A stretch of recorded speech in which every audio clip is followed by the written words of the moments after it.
Nobody's gonna complain. Everybody's gonna say yes if it ever asks you. But other than that, so then let's see here. So yeah, Sue's first, Chris is second, and Lisa is third. And There we go. let's see here. So then, okay, you're all set. I'm You're set. all set. So then let's go more, and we go live on Facebook. Oh, how neat. Well, that was interesting. I know.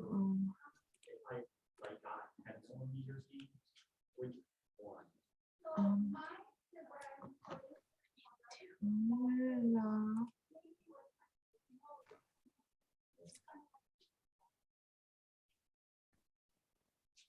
Well, whenever you want to start, Becky, you want an announcement or? Okay, I want to remind people that we have the display case at the state fair. It's not part of any competition. We're just showing what we do as beaders, and the theme is Beads Connect Us. So any way that you feel it connects, if you made a really good friend and you want to do a piece that honors them, you can connect jump rings to the clasp. You can connect the focal to the cord with a bail, and any connection that you can make with beads. And we'd like to see lots of entries. And I also would like to say, if anyone else would like to volunteer to work at the Twin City Bead Bazaar at the UMBS table, we can still use more people there. Thank you. Okay, Rochelle, you might as well take it away.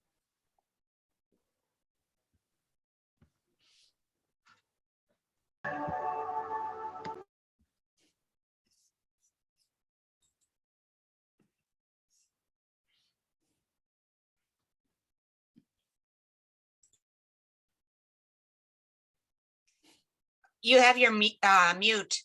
You're muted, Rochelle. Sorry, I was muted. So thanks once again. Since I have a mask on, you couldn't see I wasn't talking or was talking. Those are the joys of beading from Bobby Bead back in our studio here. And so thanks for joining us. We have a lovely trio of teachers today. Sue, Adam, Neel will be starting us off. And then we have Chris Allen, she'll be second. And then we have Lisa Krupp-Dooley will be third. And so we thank you so much for joining us. We have so much going on. One little announcement we wanted to make was about the Twin City Bead Bazaar coming up. And we are very happy to say that it is May 7th and 8th in the Twin Cities at the Eisenhower Community Center. And so it's Saturday and Sunday. So everybody come on down and join us. We'll be having classes, make and takes. You can see what they are on the Twin City Bead Bazaar Facebook page and sign up for classes and see some of the make and takes. I will be doing the Peace Ring project at the Team Toho booth. Shelly there will be helping, and Roberta will be there on Sunday too. And so we'll be having kits, and you can hang out and make peace rings with us, and all the proceeds will go to support Ukraine and the Toho Peace Ring project. And so come on down to and then see the Toho Challenge featured designer. Sorry, the Toho Challenge featured designer showcase. We will have finished designs from some of the featured designers have finished and sent in their work. So we'll have an artist gallery, and then we'll be giving away some of the Toho Challenge kits as door prizes. So all you have to do is show up, and that is basically your chance to win a kit. It's easy, okay? Wow. And so we really appreciate you coming to join us. So Any other announcements? All right, and so we're gonna start everything off here then with Sue, Adam, Neel, and let's also get her pretty face here for just a moment. We got her. Where is she? Oh, there she is. Sorry. Add spotlight. There we go. Hi, everyone. Thanks, Rochelle, for putting this together. I'm really excited to be here. I know I've met a couple of you guys out at the Bead and Button show before that was dissolved, and that's where I met Miss Rochelle, who has been fantastic in helping me get started and get out there. And I've met a couple of you guys in my Zoom classes. So I'm really, really happy to be here. We're going to be making the Check Please bracelet today. And this is just a fun piece because it uses a lot of check glass, which I absolutely love to use. There's so many cool colors and shapes and sizes of beads to use. And in this bracelet, we're going to make a jacket with the gem duo beads and some seed beads, and we're gonna make a jacket that goes around the check cushion bead, which hopefully you have, or any 14 millimeter round, not round, kind of like flattened circle, the disc shape will work. Even a Rivoli, this is a really cool piece to put on a Rivoli, and any double-sided kind of coin bead you can use as well. So hopefully you got all that stuff going. And I guess let's get started on the project, and then I'll tell you about some exciting, cool things coming up on my end in the near future, and we'll get going from there. You don't have to see my face anymore. We're gonna go just to the mat. There you go. Now I don't feel so self-conscious. All right, so if you want to go ahead and get just a, you don't need a huge long piece of thread. I like to use pretty much just my shoulder to shoulder width is about a good length of thread. If you like to work with longer pieces, you can just use the same piece to make several of the bits for the bracelet.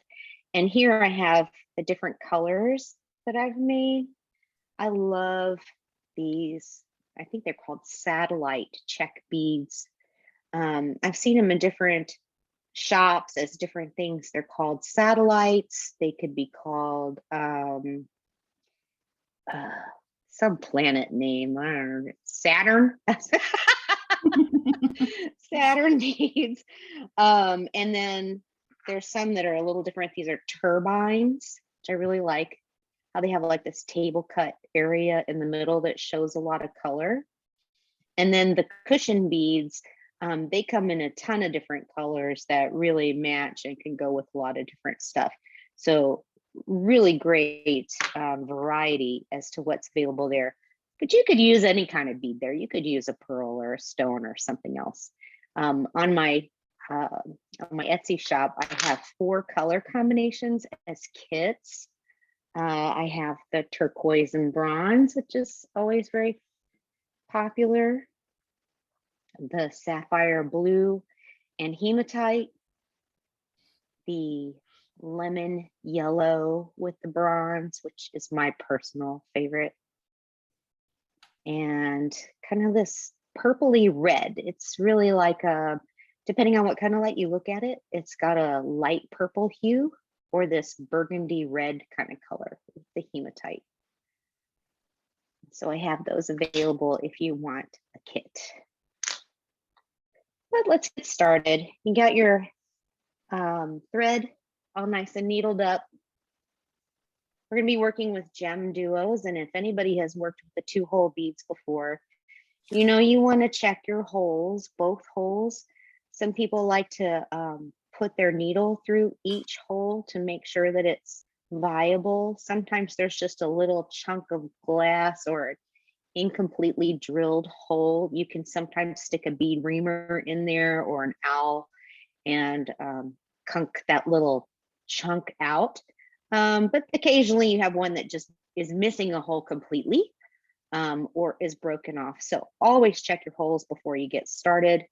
I know that I'm gonna need 6 of my gem duos for each side of this bead. So I like to lay them out on my mat in rows of 6. That way, when I start to pick them up with my needle, I'm also picking them up in the same direction, and I have less instances of where I have to take a bead off and flip it over. You'll notice on the gem duos, one side is a little bit rounded on the top and the other side is pretty much completely flat. So I want that flat side to be on my 14 millimeter bead, whether that's a cushion or a Rivoli. So make sure you have all of those set out. I checked these before, but I want to make absolutely certain that I teach you good habits to start with, right? And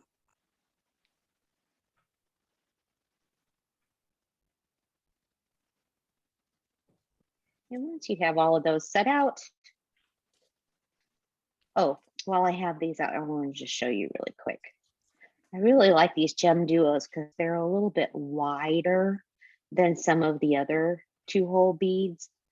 This is a regular super duo, and you see how really tiny that is comparatively. You can certainly use super duos for this type of a pattern. You might just want to use more. So instead of 6 going across the front of your 14 millimeter, you may want to use like 8. You probably have to adjust and see where it would fit, but you would have a very similar look to your piece and might just give it more petals on the flower, which is kind of cool too. And you're going to go ahead and needle on one of your 11s and one gem duo, and just continue that pattern till you have one seed bead in between each gem duo.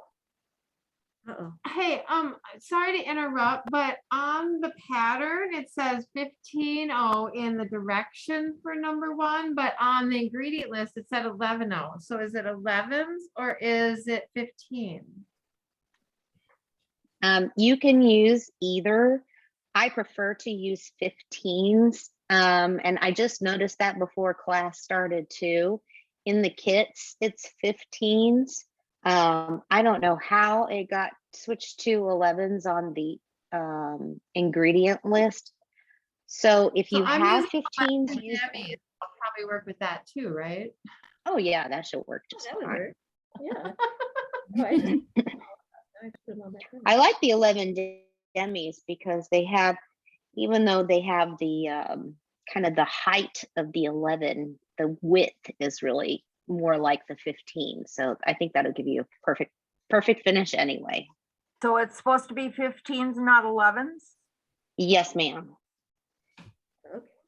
I put I'm using 11s here in the demo because I saw right before class that I wrote down 11. So my bad for that, but I do have 15s in the kit. So I have to fix that. I don't know what happened there. It's never been 11s, but somehow I wrote that in there. So once you have all of your gem duos and your seed beads, since I started with a seed bead, I don't want to end with a seed bead. Otherwise I'll have 2 between those first and last gem duos, and slide those down to about the end of your thread and needle back through them so that we can make a ring.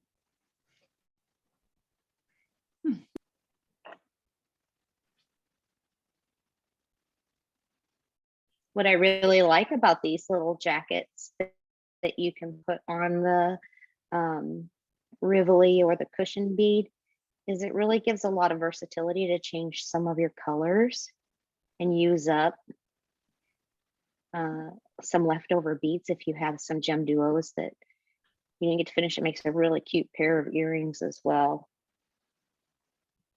You can put them on the front of pretty much any 14 millimeter. Oh, I skipped a hole. Shoot.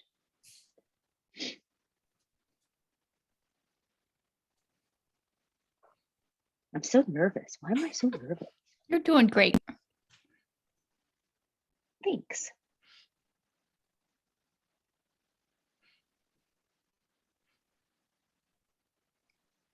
Okay.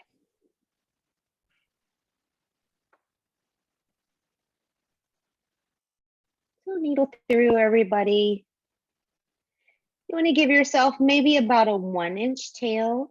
I do like to at the end work my needle back to this tail to tie off a better knot. It's up to you. Some people really hate tails and they want to get rid of them as soon as possible.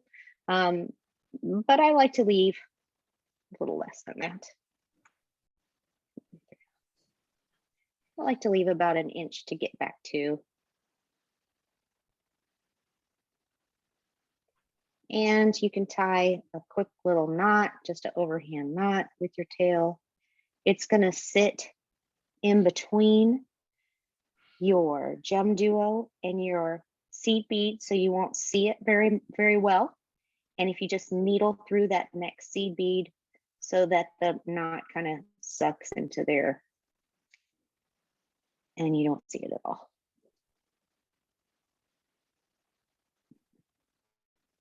Your little tail, keep it facing up towards the top, towards the open face, so that we can find it later. But also if it's underneath and we put the jacket onto the cushion bead, that tail gets lost and you kind of have to fish it out with your needle, which can scratch your cushion bead, and we don't want to scratch the finish off and leave little marks.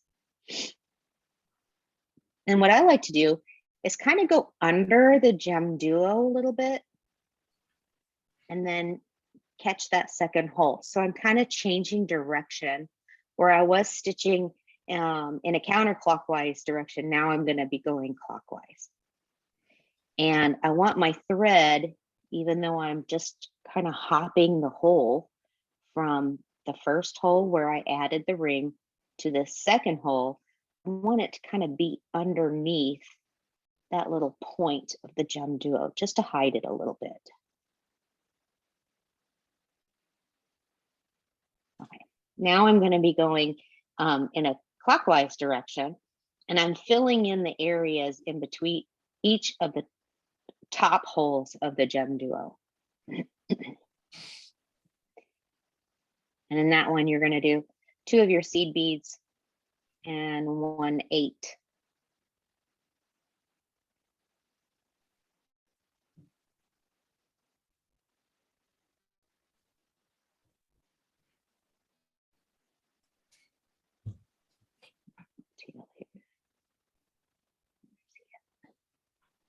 If your tail does get stuck in the bottom because you're too busy talking and not paying attention to what you're doing, like me, just stick it through the top so that it comes back in the direction that you're wanting it to go in.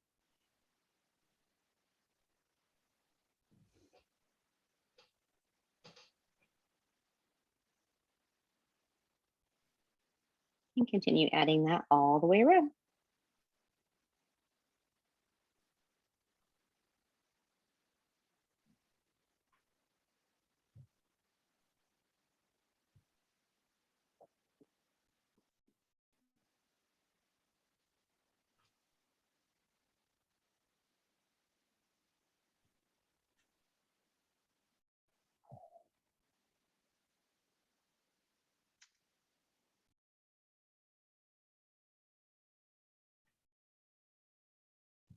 When you get to the origination point where you started adding the seed beads, just needle through and come out the first 8.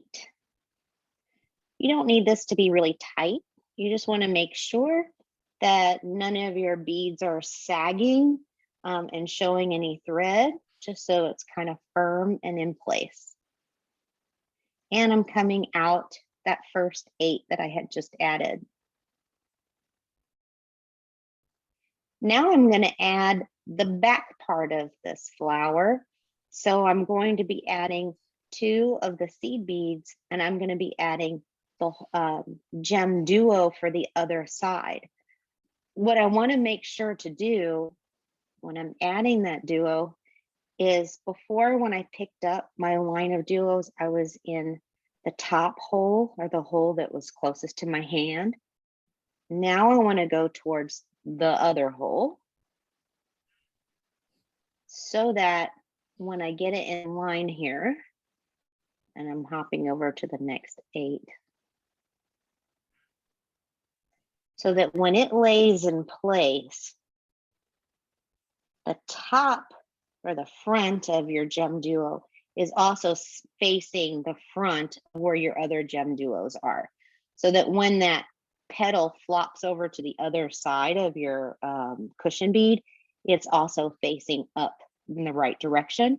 And the back of the gem duo is against the surface of your cushion bead. Does that make sense? Yes.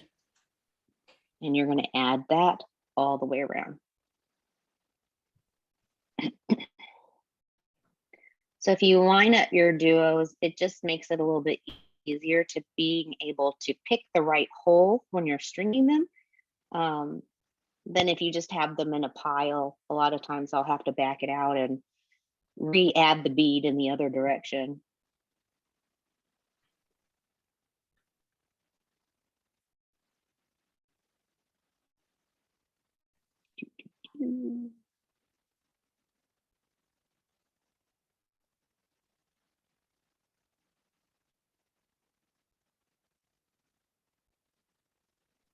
Just make sure you have 2 seed beads on both sides of the gem duo.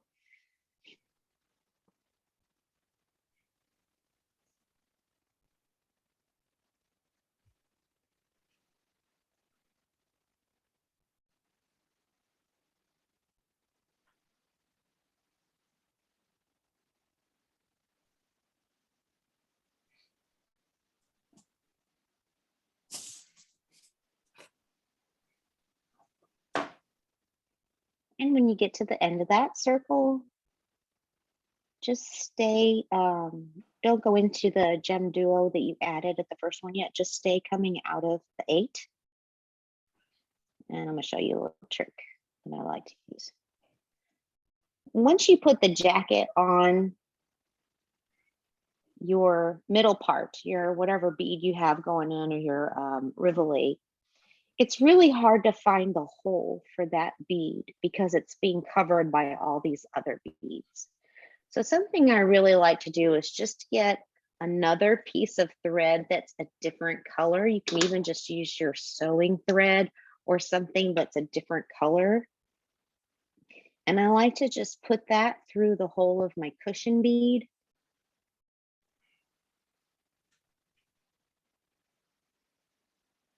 And then through the gap between the 2 gem duos where the points are, just go through the hole there on both sides.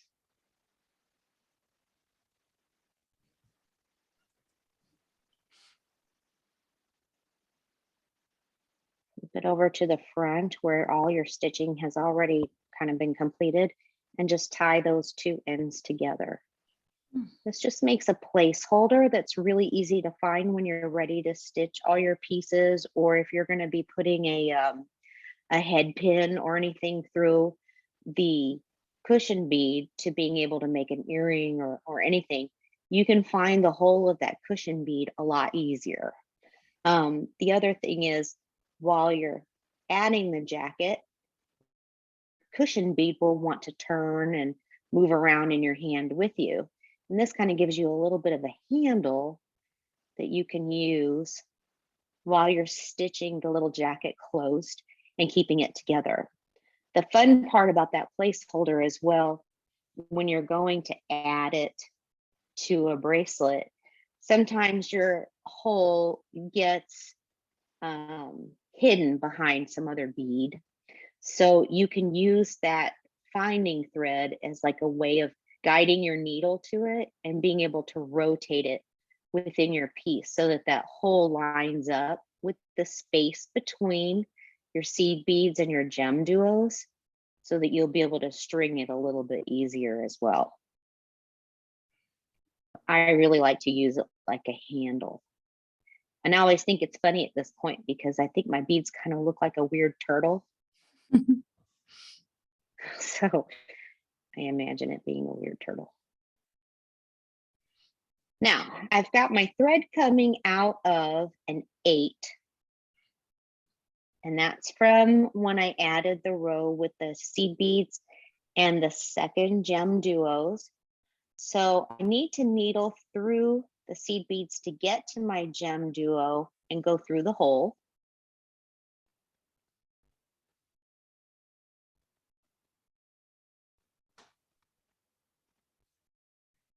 And tighten everything up. If you're using 15s, sometimes you can tell that the beads are being pulled really tight at this point, and you may have some thread gaps between your gem duos and your seed beads as they try to go around the cushion. Especially if you're using Miyuki 15s. They're a little bit smaller, so you might have more of a thread gap. You may have to go out and maybe add an extra number 3 seed beads in between the gem duos just to give it a little extra space. But with the Toho seed beads in 15s or in the 11s, you should have plenty of room and not have too much of a problem there. Just something to watch out for. You don't want your thread to be pulled so tightly that it's hard to close the petals of your flower. Now, since I used 11s, my jacket is a little bit bigger than when I use 15s. So when I close the flower on this side, I'm not going to add the extra seed bead that I had in between the petals on the front side.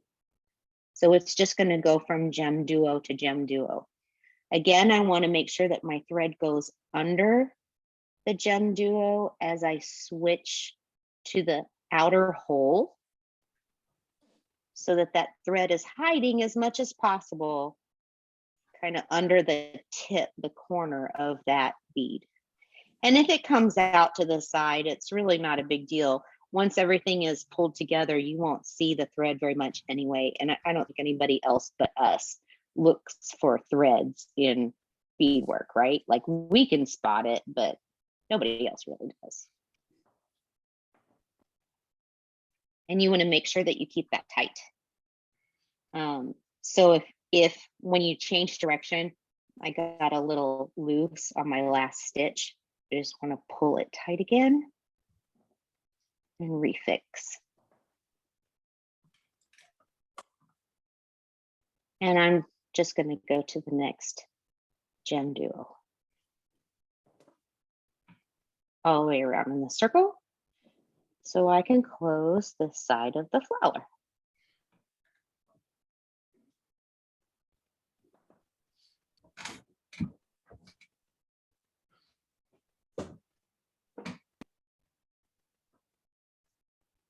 And you can go around that circle with the outer beads or outer holes once or twice just to pull it nice and firm so that the petals touch and you're reducing the visibility of any thread.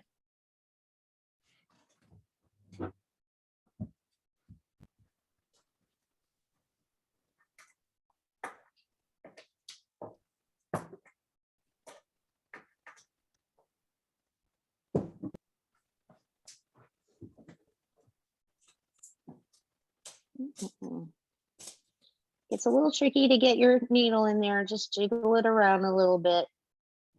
Make sure everything gets tightened up. Looks like my little thread is showing right there. See how nice that looks? Now, if you make your way back around to the same gem duo that you switched holes on, you can switch holes again, going back to your tail from where we started so that we can tie a little overhand knot there and be able to clip our tail and our working thread really close to the beads. Sometimes it gets a little tricky to get in between your gem duos because they're so tightly pushed together. Just wiggle your needle, and if you just can't make it around to that bead that you switch directions on, don't worry, you can change direction at any point. As long as you've got the middle as tight as you want it.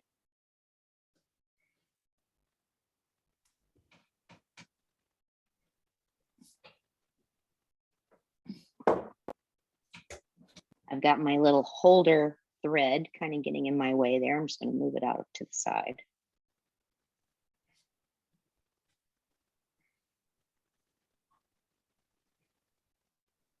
And I'm back around to my starting point. When you're going back to your original tail, take a look on the edges as well. Make sure your beads are nice and lined up. If they need any extra tightening, you can needle through them again. Just stay, underneath the beads or through the beads so that you can tighten up any gaps that are showing.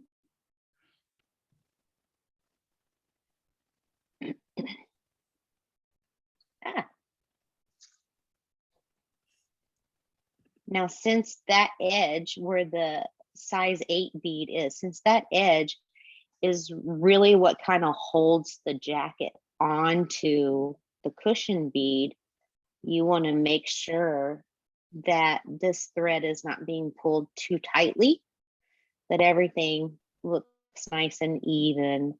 There's no gaps or missing beads. It's all pretty.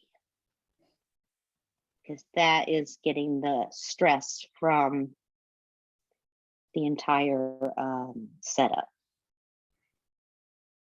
And work your way around to where your tail from when you started. Change directions, moving to the next hole. You have to go around 1 or 2 more beads.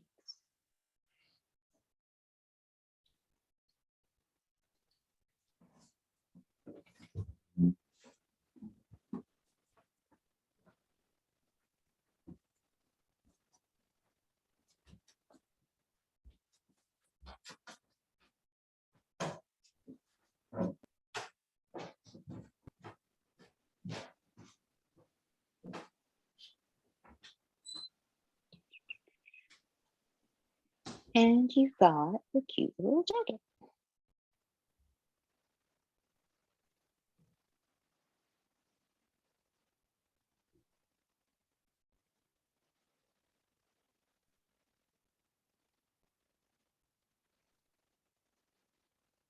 Now I like to keep the little placeholder thread. I like to keep it on my piece until I am sure that that is what I want to have strung together.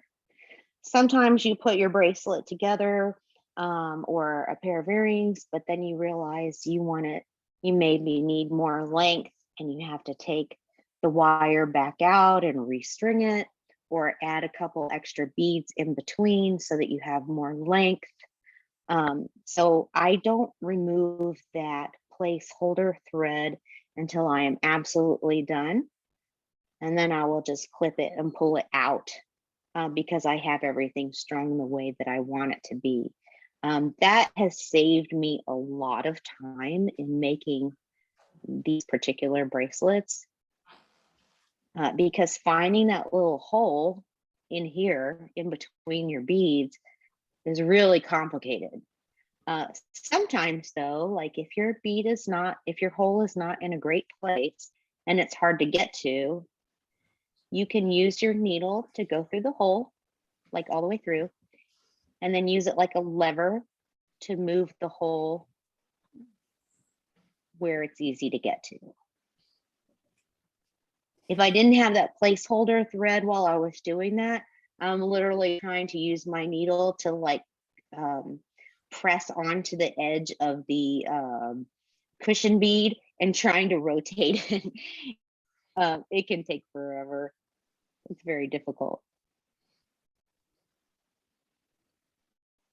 With the yellow beads, it's not as bad, but with the dark colored beads and the hematite and the black red, it's like, I don't know about you, but I can't see that anymore. And you have your jacket all around your pretty beads, and it looks the same on both sides. So if your earrings rotate or if your bracelet rotates, it doesn't matter which side is facing up. You could also do them in 2 separate colors, which is a lot of fun. So you could do one side of your beads in the bronze or whatever color, and you could do the other side of the flower in a different color, and just have a coordinating set of C beads or 8s in between. So it doesn't matter which side of the flower is facing up, and you kind of have like a double colored bracelet, which would be really fun, or earring for that matter. And if you had a larger Rivoli or different type of coin or cushion bead, you could also just add petals with your gem duos to make the flower larger, and you can kind of expand this type of setup for a different size middle bead. I'm gonna burn that down a little bit.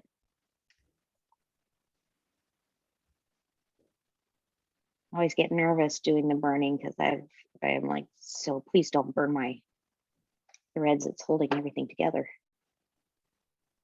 Now, when you string these for a bracelet, I also added in the instructions, you may want to put a 15 or an 11 right outside the hole of the jacket, just so that the next beads are more visible.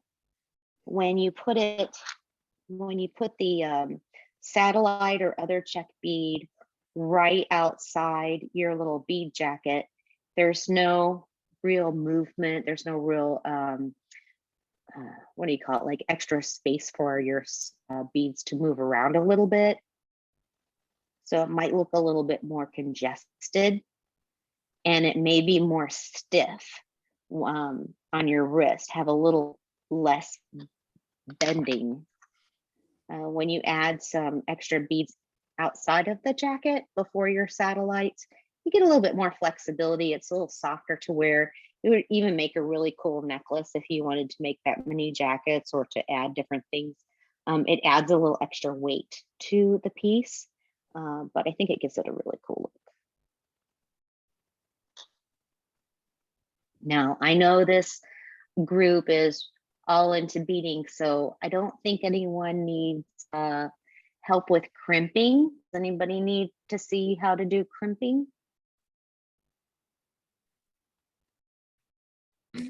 I think we're pretty good on that, but I mean, you've got so many cool things going on with this. So your helpful hint for if the object you chose was just a little bit like wider than a Rivoli or a cushion, do you ever change the beads or upsize the beads to do the back or anything? Or do you have any hints for tension or fluidity on this? Yeah, the one thing I really like about this. Right. Oh my God. Oh, I got it. 15. Ta-da. So pardon? The one thing I really like about this pattern is because it is very flexible. Like I said, if you had a larger diameter coin or cushion bead, then you could add more petals to get the look that you want to have. Also, as we discovered right before class started, I have 15s in the kit, and the pattern is really written for 15s, and you can see I have a 15 in between each of the gem duos on the front and on the back, but the rest of it fits pretty much the same. Looks like here I had a little bit of a gap and I had to put maybe some extra thread tightening whenever I went around the corner. You just want to make sure that your jacket is secured to the cushion bead. It's not too loose and sliding around, but also it isn't so tight that there's a lot of exposed thread. Make sure you go through that once or twice to make it really tight, because the ends of the beads here, this is where you're going to knock against furniture or rub against your purse. So you want to make sure that this area is nice and secured. And since that jacket isn't sliding around on the cushion, it's not getting any other like weakness or grinding of the beads against the thread or any of that. So it's not going to go anywhere, and it's not going to spring, pop a thread and then break off. You can change to 11s, which is what I ended up making this piece on. And the way that I adapted it on the other side, it's just by not adding that extra seed bead in between the gem duos on this side. So on one side, I've got the seed bead where we started, putting one in between each of the gem duos. And on this side, it doesn't. Doing dual colors is also a lot of fun, and having maybe like black on one side and silver on the other side and some cool color in between, that would be really pretty. I have earrings on, actually. I'll take it off. This would be like an earring, which is really cute. You can put a little dangle on it. These make really cute earrings, and they're not too heavy, even though the little cushion beads kind of add a little bit of weight. Some people really don't like a lot of weight on their earrings because we have the nice big droopy earlobes, and this works really well to keep it mostly lightweight, but add a little pizzazz.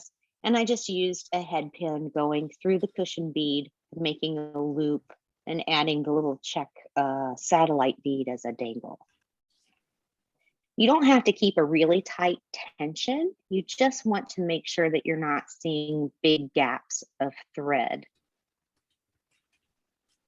And how does this adapt to a necklace, or does it? Sure. Yeah, absolutely. You could make as many of the little jackets as you wanted, and you could make a necklace the same as the bracelet, just adding more units or spacing them out a little bit more in between, having some other decorative beads, or making it just like I don't know if you can see my face, but you can make it just the bottom part of your necklace that goes along your shirt, and then the upper parts that go up around your neck. Yeah, there you go. You could make it like the bottom part of your necklace, and then do the neck strap parts up like this with just your more decorative check beads or different additions. So it's just stringing from there. Once you have your little jacket piece made, then it's just stringing how you want to put it together, whether it's on just a single unit on an earring. If you have different size rivolis or different size cushion beads, you could make a bigger one and then a smaller one dangling. So you could really change it up a lot. Yeah, thanks. Yeah, sure. Yeah, I like the concept of the multiple sizes. We were talking about how that would be just, it would make a great little drop or, charm. It would make a really cute drop. Yeah. The other thing you can do is, like I said before, you have the super duo beads, which also have that kind of diamond shape. They're much thinner, much smaller than the gem duo, as you can see here, kind of next to it. It's very small, but you could use something like that as well. You would just need to adapt how many you put on the surface of your project. And maybe what beads you needed to add in between, but it could add like a more sunflowery look because it would have a lot of petals, more like a Gerber daisy type of a look, other than like the star Right, So that's a lot of fun. paisley beads would help for that concept too, Yeah. using those. Mhm. In the same way, yeah, because they're the same diameter, I think, or length. Right. Yeah, the length is pretty on. It's just the width. Right, I try to lay it next to each other.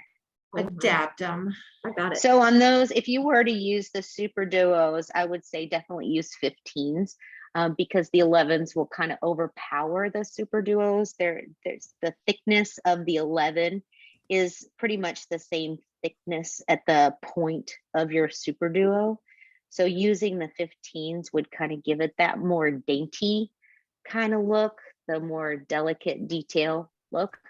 And I think that would be super pretty as well. So I think you could have a lot of fun playing with that.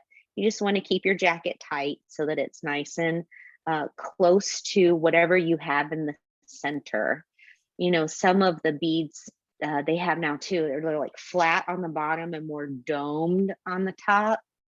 Almost like a cabochon type of a cut. I don't know what you would call the cut. It's not a coin, it's not a cushion, but you've got a flat bottom and a rounded top. You could still do the flower that way and just have it flat on the bottom, and you might have to adjust how many seed beads you have on that other side, but it could give that a cool look too. So I hope you enjoyed that project. Yes. Oh my God, it's so adorable. We're having a blast here. I'm actually covering a button. And Oh, cool. and so I just got to get the jacket tightened around the back correctly. And so I can't do that and talk at the same time. So I'll finish it later after class. Because that is the key, is getting it tight, you know, pulling that. So but the button shank, you can hold onto the shank. So I thought that was an easy way to do it. Oh yeah, that is. Are you gonna keep the shank on it? Like, is it going between the Because then circle? it'll be the button for a bracelet, like a freeform peyote bracelet, and that's the clasp. Oh, that's cute. That'll be perfect. Really cool. Yeah, Yeah. and so it's a green vintage. Whoops, where's my camera? There we go. A green vintage button. And then I've got my gold and green splattered. And so I'm working on it. Like I said, I just got to capture it now. No, I can't see you on Oh, Facebook with Rochelle. Oh, sorry. Here, if we turn it back to, there we go. Here, add a spotlight. So there we go. So No. that's where I did it. And so I had oh. bigger, so I added a couple extra, and then I have the shank on the back, Mhm. and I'll be doing my little daily. But yeah, There and you go. Oh, so that's gonna look cool. so mine's probably 16 or 18 millimeters. So I have 1, 2, 3, 4, 5, 6, 7, 8, 9 gem duos. Nice. Cool. And yeah, I'm like, I have an odd number. How does that work? That's okay. Odd numbers are good. Yeah, so it just is kind of the way I think this is such a great pattern. I mix demis and 11s and it works out beautifully. So I think playing around with your shapes and your beads. Yeah. Speaking of playing around in shapes of beads, you have a wonderful project that is your COVID-19 ball that also I do.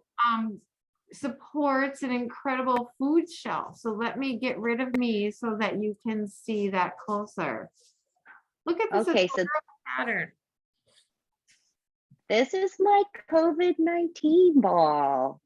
You know, during the pandemic, I really went through my own personal depression. And I thought maybe if I Those are cute. created the item that was causing stress of everything we saw on the news and everything, that it would help me to see the beauty in everything. I mean, it's kind of sad and sucky to say about COVID, but you know, it is a delicate thing that's happening in our world and it's affecting everybody. So I made it. And then I showed a few people and they were like, oh, that's super cool. I want to make one too. So I created the pattern. You can make it like a little ornament to hang. But all my patterns and kits for this project, the proceeds are going to the food shelter here in Chandler. It's called Matthews Crossing. And I'm donating back to them because we've had some areas here in Arizona that have been hit really, really hard, especially with the Navajo Nation close to us. You know, they were in the news back at the height of the pandemic, but I think it's still important to continue to help food efforts. So that is what that is for. It's a fun peyote ball that you make a bunch of triangles and then you zip stitch the triangles together. The fun part about this one too is I'm not using delicas. These are all Tohos, but they're regular round seed beads. So it's a little more bumpy and has more texture than using the delicas in the peyote pattern. And it is a lot of fun. It gets a lot of comments. I have it over in my dining room. So when my son's friends come over, they all think I'm weird anyway, but now they know I'm weird because I'm beating a virus ball. But it's fun, and the clear beads, and they add a lot of shine. These are little 2 millimeter Chinese crystals. They give it a lot of shine, and it's kind of fun. And I stuffed it with a Target grocery bag, so you don't even have to have fancy stuffing or a foam ball or anything to put inside of it. These are on my Etsy shop, which is the etsy.com/shop, and Archimedes is the name of my shop. The kits are 25 and the pattern is 15. And like I said, those are being donated to the food shelter. Then I have some other fun events that are coming up. Let's see, I have this lovely necklace is called my whirligig pattern. I'm going to be having a workshop for that coming up in August. I haven't put it on my website page yet, but that'll be coming up soon as a workshop. I do have kits in like 3 colors for this particular. It's also, you can change this pattern quite a bit, adding the pearls in different ways, changing this section if you wanted the spiral to go all the way around, or if you wanted to be like incremental sections where you have some spiral, some straight line pearls, some more spiral. So you can really kind of change the look of this up a lot, but it's just a fun way to wear. It's very dimensional. And it looks great. Kind of fun way to wear pearls. So that'll be coming up in August. And then in September, I'm going to be doing a workshop for galactic pearls. This is a brick stitch pattern. It is also component based. So you make a component, which is the 2 large pearls and 2 small pearls. This little section is a component. And then you piece those together. You can make, you know, a full circle like this, or you can add it where you have a component, a straight line of pearls, and some more components. You could use a component as a part of a bracelet or earrings as well. So I like to make things that are very customizable, that you can change around the look. You're not stuck with having to build it in the exact same way and make it look exactly the same as mine. You can do lots of different stuff with it. So that is called Galactic Pearls. I have kits for that in 3 different colors, and then I'll be having a workshop for that in September. And I have a new, this was in Bead and Jewelry magazine a couple months ago. This is just a cute netting pattern. It's really great for the summer. Young kids, or younger than me, like to wear this type of stuff with their tank tops and their sundresses and stuff. So this was in Bead and Jewelry a couple months ago, but I have some kits in lots of fun summer colors that'll be coming out soon as well. It's called Cascadia. So if you know any younger beaders who are looking to start or want to learn netting, netting is a lot of fun to learn. If they're having trouble getting started, I'll have some classes on this. This will be a great piece for them to start on, but also a fun kit. You know, if you have a, you know, someone who likes to wear the drapey kind of full front necklace, it would be fun for them too. And those kits will be coming out probably in like 2 weeks. I've just got to measure out the beads and get them situated, but I'll have them in lots of different colors as well. So that's kind of everything I have going on. Just trying to get back into the business of teaching bead work and getting out to the conventions as they start back online too. So I'm really excited to be here and doing this with you guys. It's kind of the first time I've seen lots of people at one time, right? So it's like, yay, people. But I'm available, and then big thing. I have a series of workshops that are coming up very soon. They're going to start in May. If you know anyone who has had trouble doing right angle weave or cubic right angle weave, I have a series of small 1.5 hour Zoom classes. They're going to take us from the very basic start of how to do right angle weave. And then each consecutive class after that, we're going to build on it until we get all the way through crawl. And if I still have some people with me after that, we're going to go into praw and just incrementally add bits and pieces to the process to get comfortable of how to do right angle weave, how to set up cubic right angle weave on your own without needing a guide and or a starter strip or anything like that. So if you know anyone interested in that, I do have the right angle weave classes are listed on archimedes.com. The cubic right angle weave classes will be listed at the end of this month.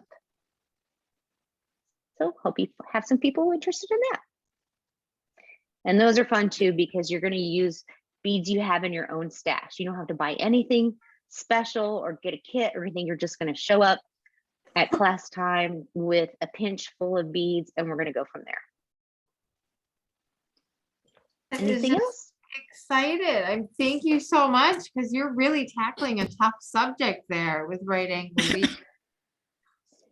Yeah, it's a hard one and it's hard to see. So the way I've broken it down, it really makes you practice over and over, and then we add the next step, and then we add the next step after that. So you really kind of get a better feel of how it's to hold it in your hands. We try to use size 8 beads for all of the projects when you're starting out, and then as you get more comfortable with it, you can go to 11s and just notice the difference in what it looks like and where you're at, because you know, right angle weave, you lose your place very easily. If a bead is sitting wonky, it kind of throws you off.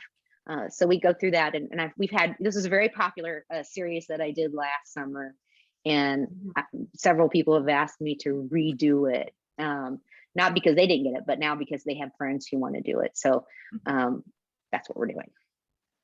Super. That is so great. Thank you so much. And we did put the links to your Zoom class for the right angle weave and your Etsy page in the chat here. So if anybody wants to check it out and click the link, like you said, it's in the chat here.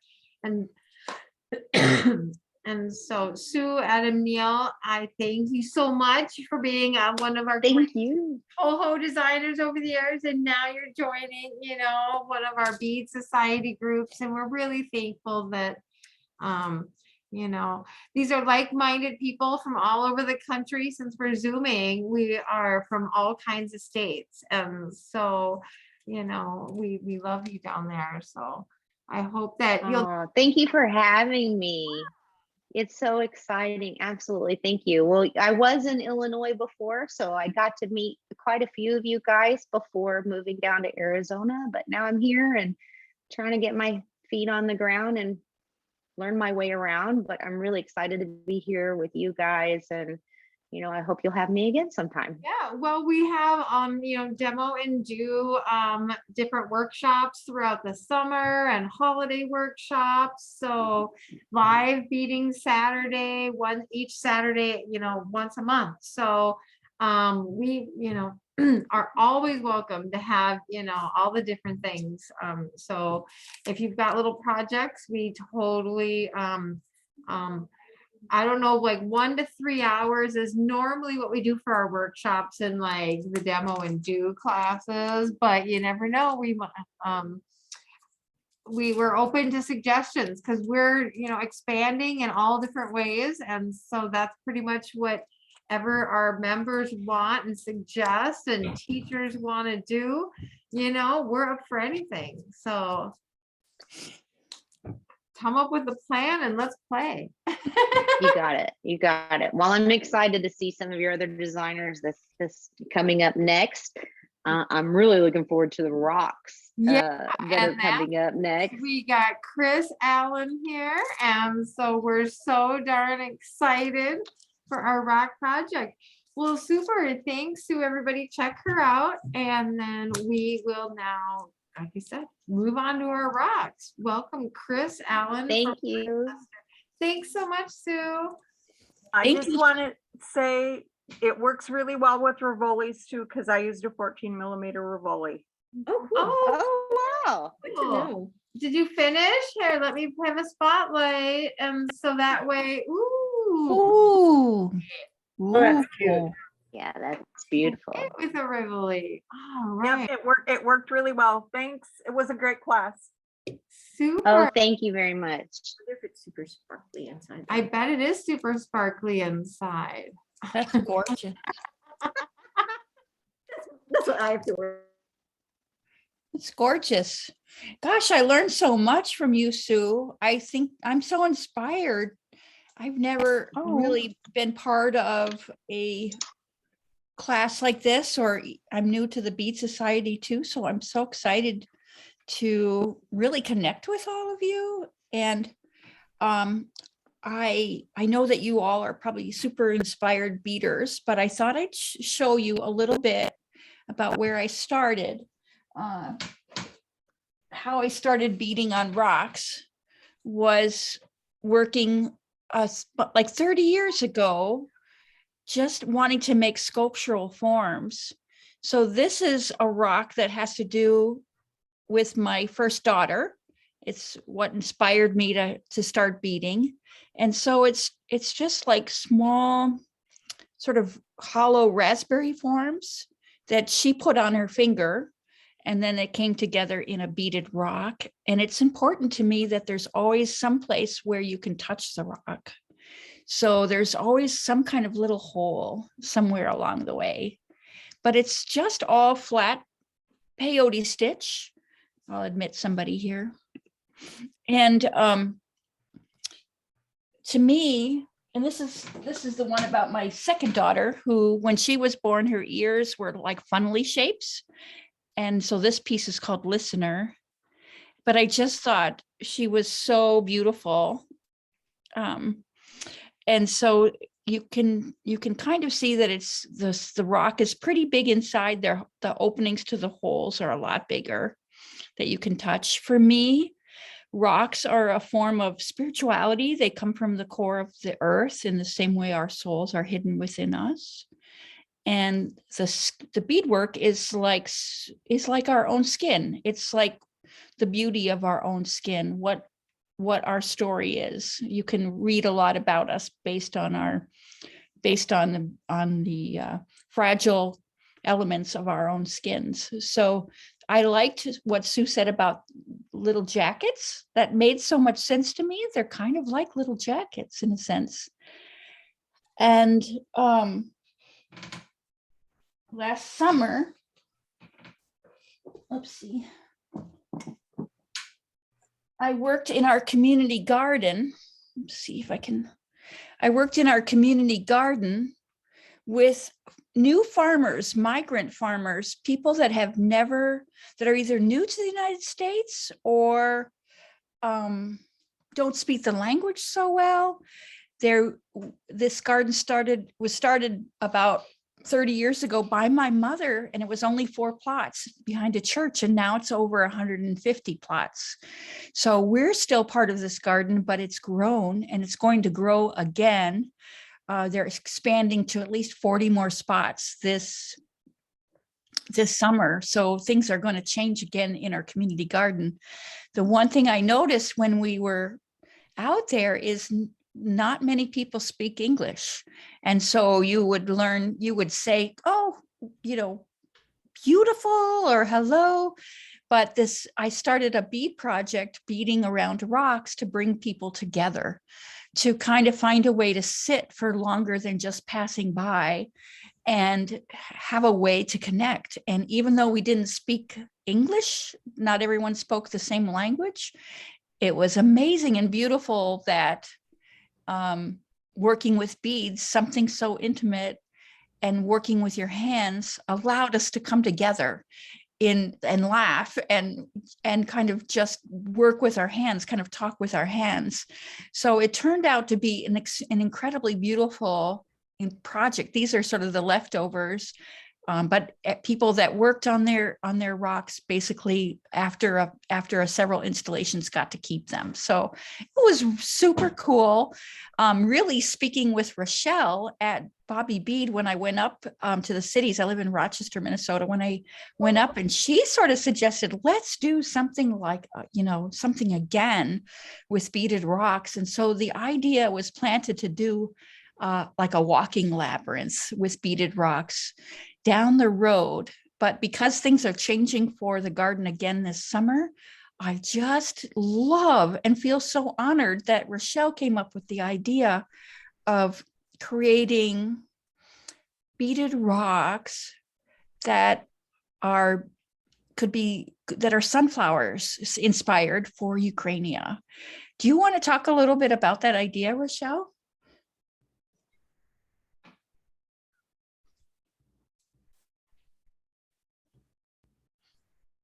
I think you're still muted. I do this every time. We wear t-shirts that says that.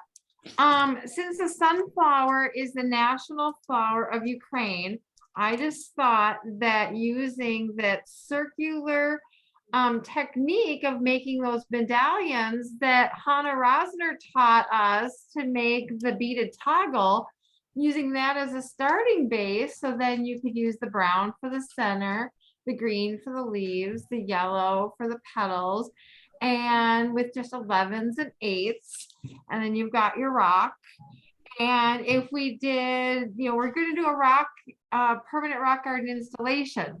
So so I was going to figure out exactly how many grams it takes of the green, yellow, and brown beads to make a couple of them, and then put together some kits. So that way I would sell the bead kits and the proceeds would go to the Ukraine projects. And we could then use the installation, and it'd be a cohesive installation because they're all sunflowers, and support Ukraine at the same time. So but that whole pattern, like I said, that Hannah taught us of the beaded toggle is the perfect starting point. And then Chris has all these other wonderful techniques. So however your flower, materializes using the sunflower inspiration and the heart of the soul of the earth, of the rocks, to then, because Ukraine, our sunflower production, a quarter of the world comes from Ukraine.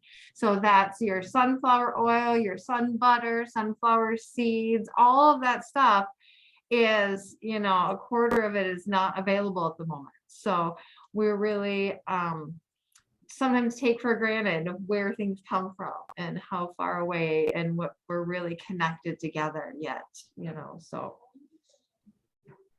So that's my idea. So if anybody wants to take it to that, I will have all the beads ready, and they'll be here at Bobby Bead and at the Bead Bazaar. Awesome. So what I thought I would do is basically show you a piece that I started, and I made a little PowerPoint about the process so far, but it's basically, does anybody, I wasn't sure if anybody would need to know like how to start a closed circle like this. I'm guessing not, but I can demo it if you'd like, or an open circle like this. And they're just peyote stitch. This is the rock I've been working on. And that's the backside where you can really feel the stone itself. At this point, the whole thing can just slip right off, which is really cool. It just becomes kind of like a little jacket, like Sue was saying, which I thought was so cool. I brought another one too that you can see that I've left intentionally. At some point, I'm going to make a whole wall of I'm going to drill some stones and then make a whole textile wall of beaded stones that just can pop on the window. But this one comes off in a little jacket too. And it's so fun because I stitched through it enough to see if by chance I could ever actually make something that's stiff enough that could slide on and off. I'm just wild about rocks and beads. And so this combination of things just seems to be like just so, I don't know, I'm just so inspired by all this. So I'll pop I don't have a 2-camera situation like Sue did, but does anybody need, or do they want to start together, either closed or open circles? Let's see what it says. Newbie here. I need to know. Okay. All right, Allison, let's do it. First, I'll put these together. So basically, what's nice about making circles is you can make any kind, you can use any of the beads you want. It doesn't really matter at all. If you have big ones or little ones, 15s or 8s or 6s. Basically what you want to do is have your needle threaded. We'll start with closed first. And I like to even out my threads and then tie an overhand knot. Just so that it's not so much that the beads will, this isn't going to catch the beads, but it just keeps your threads even. I learned to sew with always using 2 threads, a double loop. That way, if something breaks, you've got a second thread to catch the beadwork. So I make my overhand knot, even out the threads. And then to start, I'll start with these black ones first. You just put on, I'm working with, I'd say that these are 8s, and I'm just putting on 3 beads to start with. I bring them close to the knot, but not all the way through. And then what I like to do is open up my thread between the beads and the knot, like that, and then stick my needle through, push my beads down. Whoopsie. Pushed them down too far. Whoopsie. I did that wrong. Let's see here. You can tell I'm new at this. Put the needle through the 2 threads and the knot. And then it's almost easier to pinch where the knot is, bringing the beads up. Oops, bringing the beads up into a little circle. It's a tiny little circle. It's really just like a little 3 clover thing. And then I just add 4 beads next to create a circle. I'm just stitching. Let's see if I can show you well. From where the knot and the thread is coming out of over to the next bead.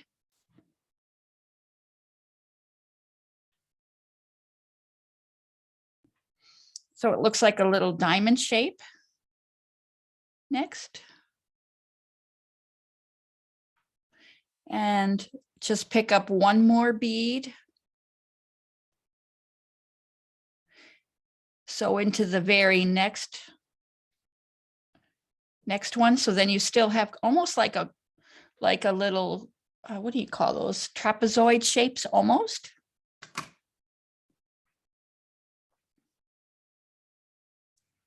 Pick up one more bead and sew into the next near where the knot is. Your needle tip is coming out where the knot is. You have a little group of 6.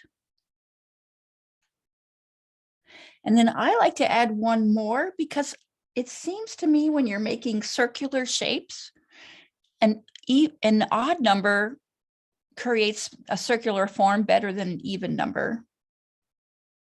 So I put one more right next to it. So I have a group of 7 beads.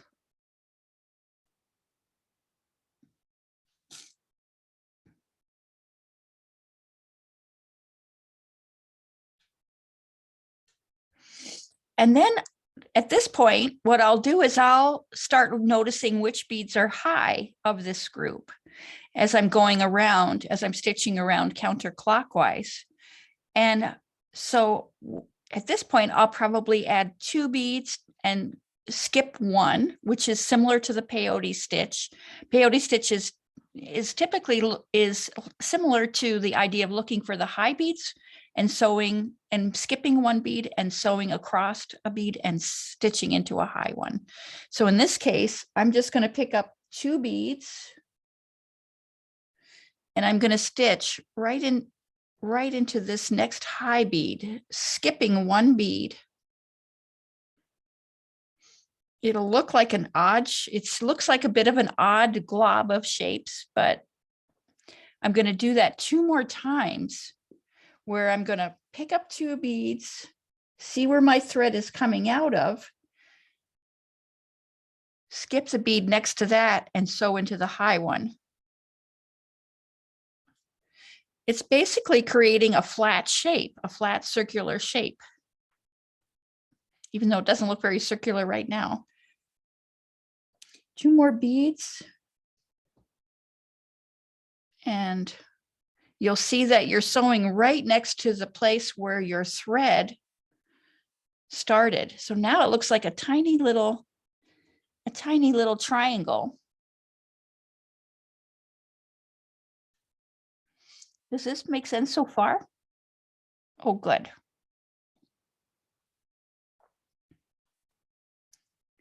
So at this point too, you can see that I've got 3 sets of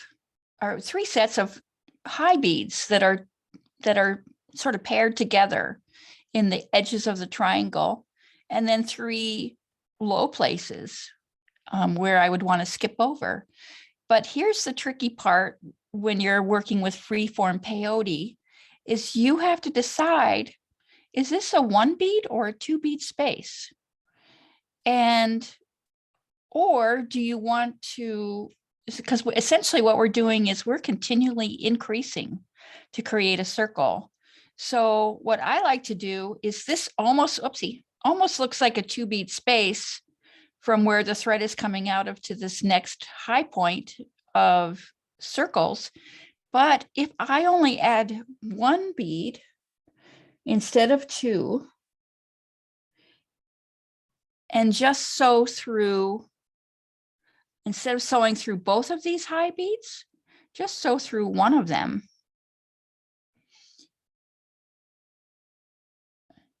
You'll see that there's a little gap here.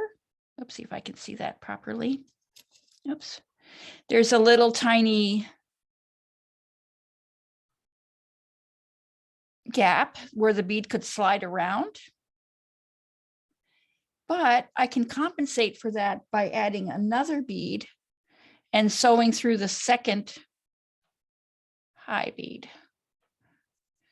So basically, I'm just going to a 1-step peyote all the way around, even though it looks odd. If I just pick up 1 bead at a time, skip over a bead, I'm sewing through one of the 2 high beads, and then picking up a second bead and sewing through the second high bead. Oopsie, till it gets all the way around. Oops.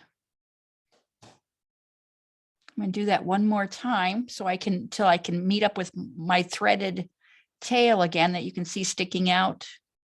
You can see sticking out. Do that one more time.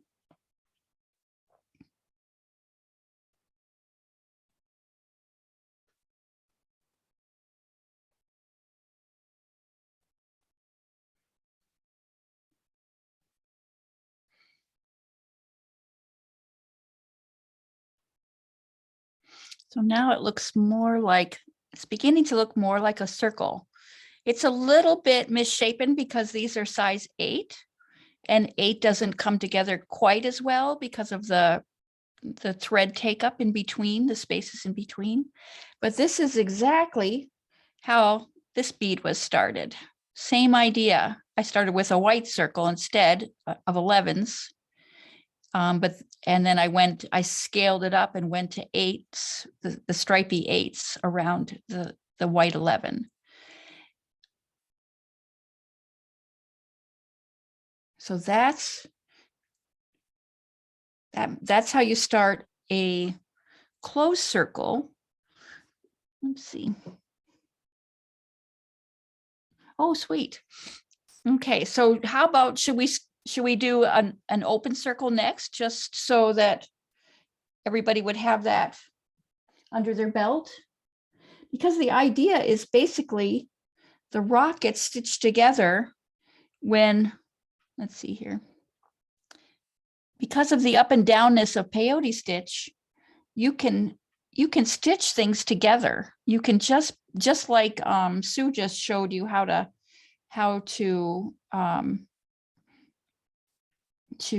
zigzag stuff together. You can do that right on the rocks as well. So I'll grab another needle. I think to make the open circles, my rule of thumb is to work always with an odd number of beads, and the greater number the beads you're using, the bigger the circle will be. So in this case, the bead circle was probably like 13, and here it was probably like 25. So it's nice to, depends on how big you want your opening to be. But again, what you do is make an overhand knot.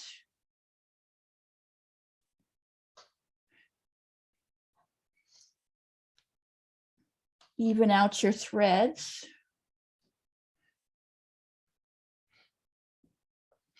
And I'll just add on, I'll just stab on a bunch of beads first, and then I'll count them to find out if I have an odd or an even number.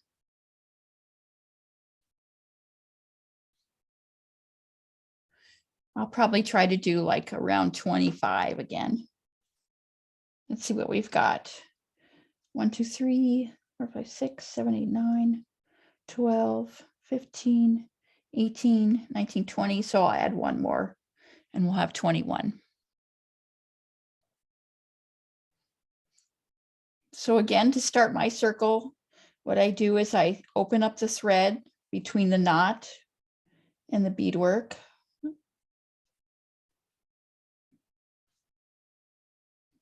Slide the beads down. Close to the knot. And then I just pull the needle till we make a nice little circle.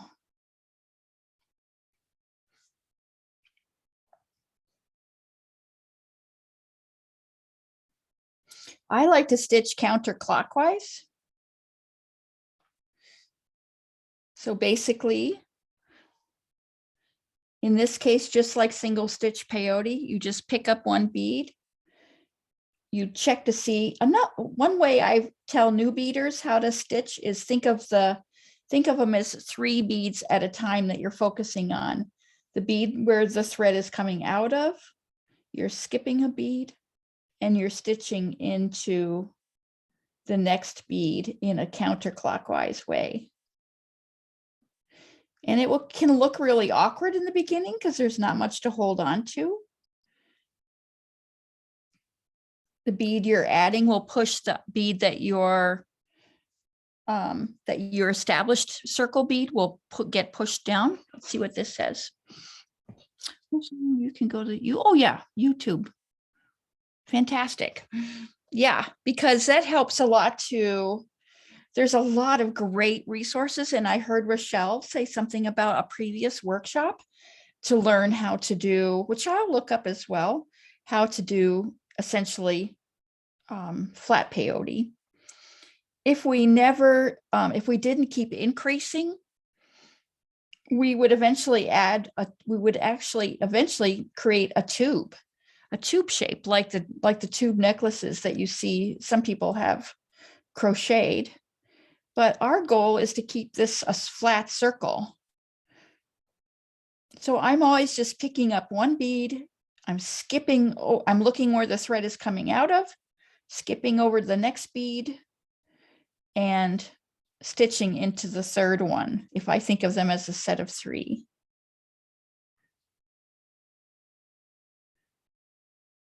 And at some point, it will look like the spokes of a child's drawing of a sun. It'll just be super cute. You'll see where all the high places are, because they'll really poke out when you're working this way in an open circle.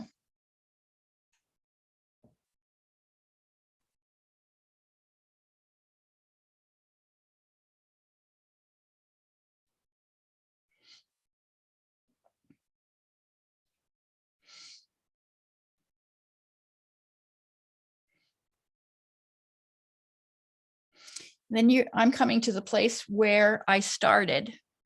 I can see that my thread is from the back side is coming out, and I suddenly have 2 layers of, I have your established circle, the little sun rays that you've added on, and now I'm getting ready to fill the gaps.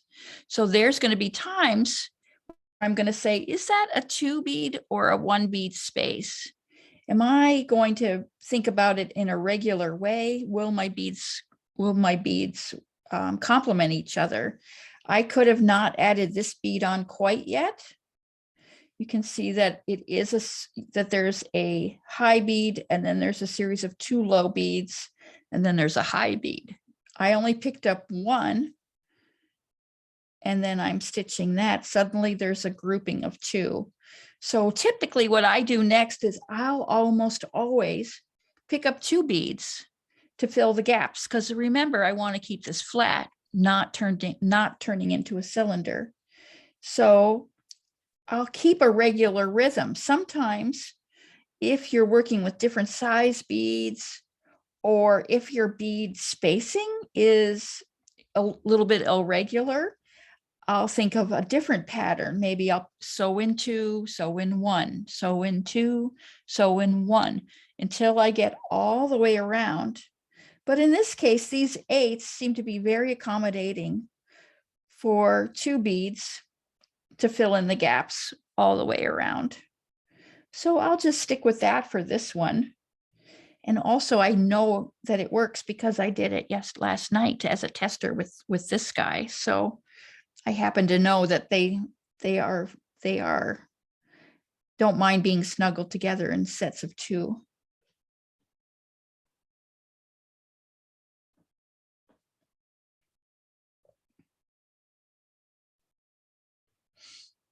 We'll just keep going around. If you guys have questions, you can unmute yourself, because I've got a kind of a wonky setup here where I'm stitching with only one camera on my laptop. Hey, Chris, Yeah. is your best website the Tumblr one that I've got on there, or do you want to put a different website up? I do have a different website. That Tumblr, my daughter started for me as a joke like years ago. So I have not even looked at it myself for quite a while. but I have a website called Chris Allen Beads, although it may not come up right now because my other daughter is saying that it can be better. And so she's helping me get it going. Yeah, I think that one, I'll put it up, but I think it's showing up as being private right now. I think you have to, and there has to be a login. So Yes, I go will ahead. I will make it public soon. It's something I'm grateful to the pandemic, because prior to the pandemic, I had no time to bead, and it's definitely a passion for me, a lifelong passion. And so with the pandemic, suddenly I found myself staying at home, probably like all of you guys, feeling a little nervous about everything too, but it gave me the opportunity to really focus on beadwork.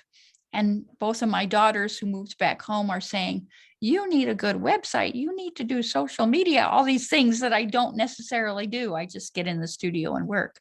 So I'm working on it, but I'm excited to show you all as well at some point. Since Sue showed something, let's see, where are we at this point? Does this make sense to everybody so far? You bet. The new beer? Oh, good. Yay. So one thing I totally love about working together with peyote stitch, I'll put this little jacket back on this guy here, is I want to show you how I'm joining things together. So let me put him back together in there.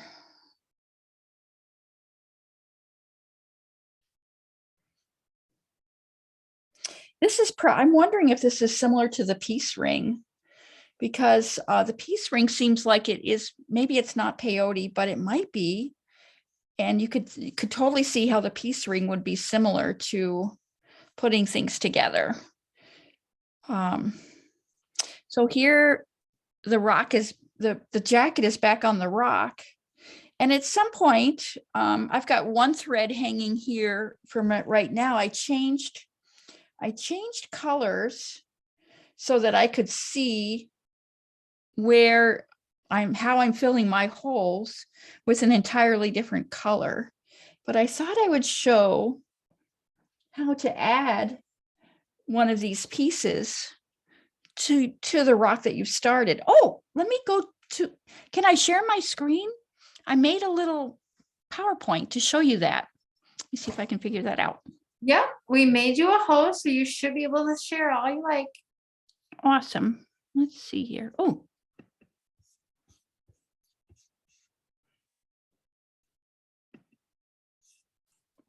See if I move this out of the way. Can you guys see that? You see your No, face.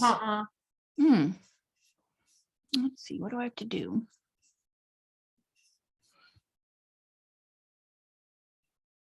Do you see a little green button at the bottom that says share screen? Mm-hmm. Have you pressed that? Oh, let's try this. Oh, there you go. Oh, wait a second.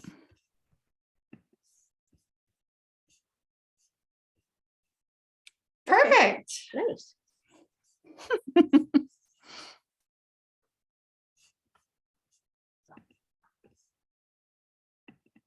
Yeah. Here we go. Now, can you guys see that? Yes. Oh, good. So what I did is on this rock, I documented it as I went. So you could see how I started. This is this is the very beginning of the top of the rock. And I worked with small 11s and then big 6s to create this first pattern. Created a set of components that could be stitched together of both open and closed circles. Made an additional set of closed circles in a slightly different color way, because I know that this is going to expand around the rock. And created one more set of open circles So just knowing that the whole thing is going to encircle it. Here's the beginning of the piece where the top was laid on. This is the part I wanted to talk to you next about, is how to add the components to each other. This gives you a good example. Here's where several of the components have been put together and laid on the rock to give you a sense of how the form changes when there's a curvature. Another set of components that have been stitched together. And then I'm testing it again from the top to see how it lays. It doesn't become circular anymore. It becomes more of an oval shape. This is the back. Made a big hunkin opening for the back with a big hunk with different colored beads. And then this gives you an idea of how I'm attaching the back to the front. I stitch together the component, and when I place it on the rock, I can see that it will form perfectly. I know I've measured it just by holding in my hand to know that it will fit. So that's where we are now. I'll turn that off and come back on. Let's see. How can I make you big? Oops. Oops. I'm not sure how to make you guys big again, but Just stop screen sharing. oh, okay. Where are my tech savvy daughters when you need them? Here we go. It's usually at the bottom or the side. Or the top.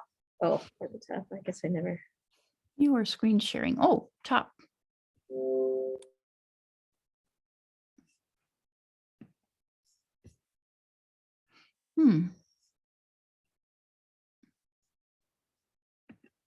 Will that work? Uh-oh. Oh gosh. Maybe somebody else would be able to do that for me, but I'm not sure. Oh, thank you. Whoever did that. So I thought, Thanks. thank you. So I thought what we could do next is I could show you with a new thread how to attach a component to another component to create that sense of pieces getting together. This is the only time that I don't make a knot. I'm making my threads even. I'm making sure that my threads are even with my needle. I've made a component here that that's going to be stitched onto the side. You can see that there's one side of it has the knot where the extra tail is hiding. I always turn those. I don't necessarily burn them off. I suppose you could, but I don't. I just hide them on the back side. So I'm always aware of where the front of the knot is. And then when you're looking at your component, you're like, where do I put my needle? What I look for is what I call tic-tac-toe. I look for a high space, a lower space, and even a lower space yet. And I know that I want to stick my needle through the middle place because that's where I could start up again seamlessly. So I can see here that I've got, I'll put it to the top, a high spot here. These two beads are high. These two beads are a little bit lower. And then there's one more lower. So even if you went around your circle and were like, I just have no idea, just go, is it high? Is it low? Is it high? Is it low? You'll eventually find the space where there's a high, low, lower space. If by accident you happen to put your thread and start in another place that's that has no, that just makes sense to you, that's okay too. The nice thing about freeform peyote is you can compensate pretty easily with the beadwork. So I'm going to go ahead. I don't want to put my needle in the two spaces right off the bat, because I want my thread, my thread to hold the tension in place.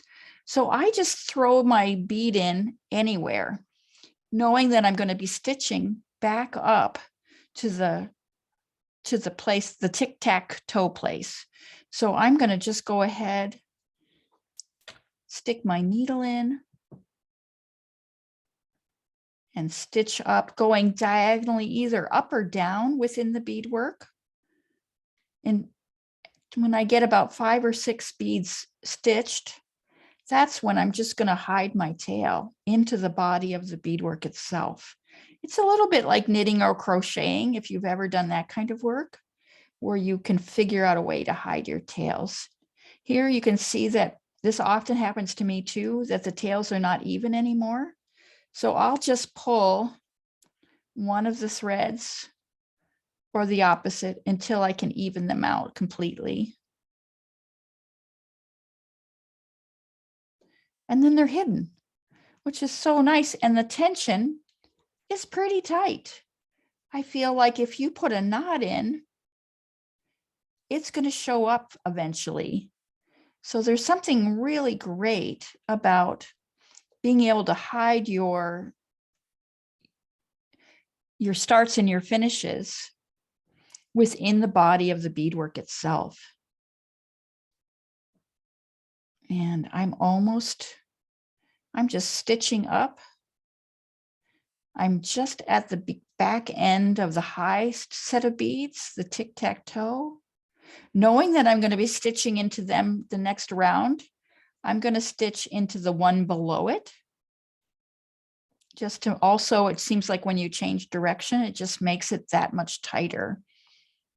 So I've probably stitched about 10 or 12 beads back to get to the starting point of where I want to go now. So those are my 2 high beads. I'm going to stick my needle through the 2 middle-sized beads, the next low ones. And what's great about that is now I'm right back where I ended. I can easily pick up a bead and stitch right into it. In this case, I'm stitching through 2 beads. And you can see where your high bead is, where your middle beads are, and where your low beads are. So you know that that's the right spot.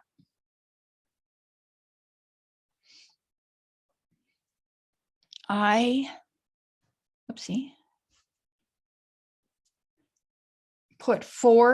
made 4 of these components for this side of the bead, the long side of sort of the egg shape, calculating that I was going to need 4 for this side. So I find the best thing to do is, knowing that you're mostly going to look at the rock through the top. Somebody wants to be admitted. There. Knowing you're going to look at the rock through the top side, I think about the top as the front. I'm definitely going to put the tail end of this beadwork closest to the rock. And I've got 2 points here. Let's see. I've got these 2 circles that I can attach to securely. And then I know that I'll have a little gap between them. So what I'm going to do is I'm going to look for a low place on my component that I've got in my hands and a high place on this side of this beadwork and fill the gap that way. So now I can just stitch. I can stick my needle right into that high spot.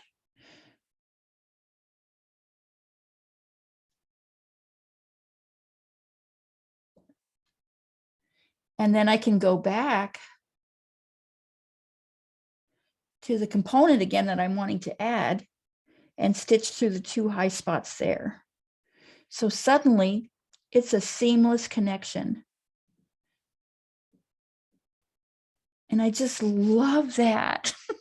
I love that so much.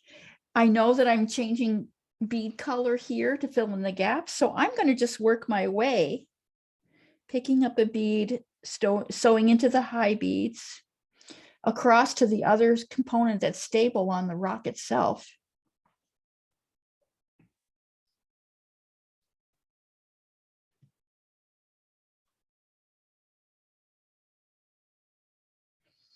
I can see here when I look, I don't know if you guys can see, but I can see that there's some natural zigzagging going on. So rather than to try to force another bead, what I'm going to do is I'm just going to go from the component that I'm stitching on to the body of the work, find the high place and stitch across. It feels like it must be like some kind of suturing stitch or something. I don't know. Peyote sometimes reminds me of that. But what's so nice is now that side is this, both of these open circles are holding the new closed circle component. And now it's just a matter of filling in the gaps. So I'm just going to work across to the other side and then work myself back up. Let's see, in this case, I think I could get it back into the open circle on this edge through those 2.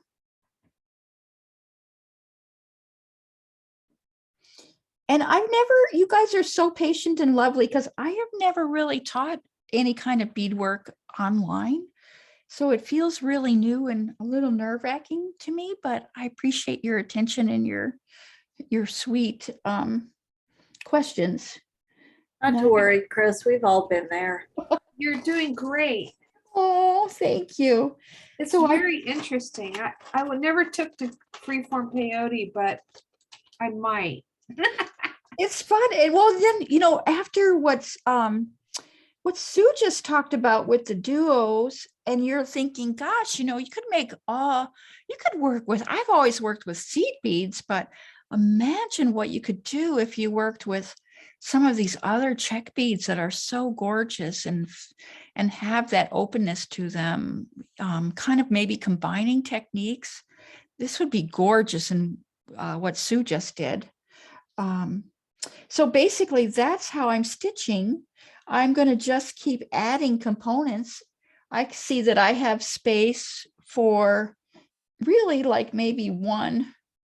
Let's see, if I were to put this one here, 2, I really only have space for these 3 components left. And then I would just have all this open work. The open work, I'm just planning on stitching down with this other lighter blue color so that it has this really sweet, like textured, highly textured, very haptic, very fun to touch. But at the end, it'll just be completely closed up. This is a good example of that idea. This was a rock that someone gave me where I made open holes on one side, circles on one side, and closed ones on the other. And then I really paid attention to the opening of the hole.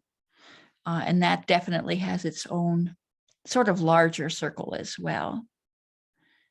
But I don't know what I would have done without beadwork over the pandemic. For me, it was so comforting. It was so scary just not knowing what was going to happen.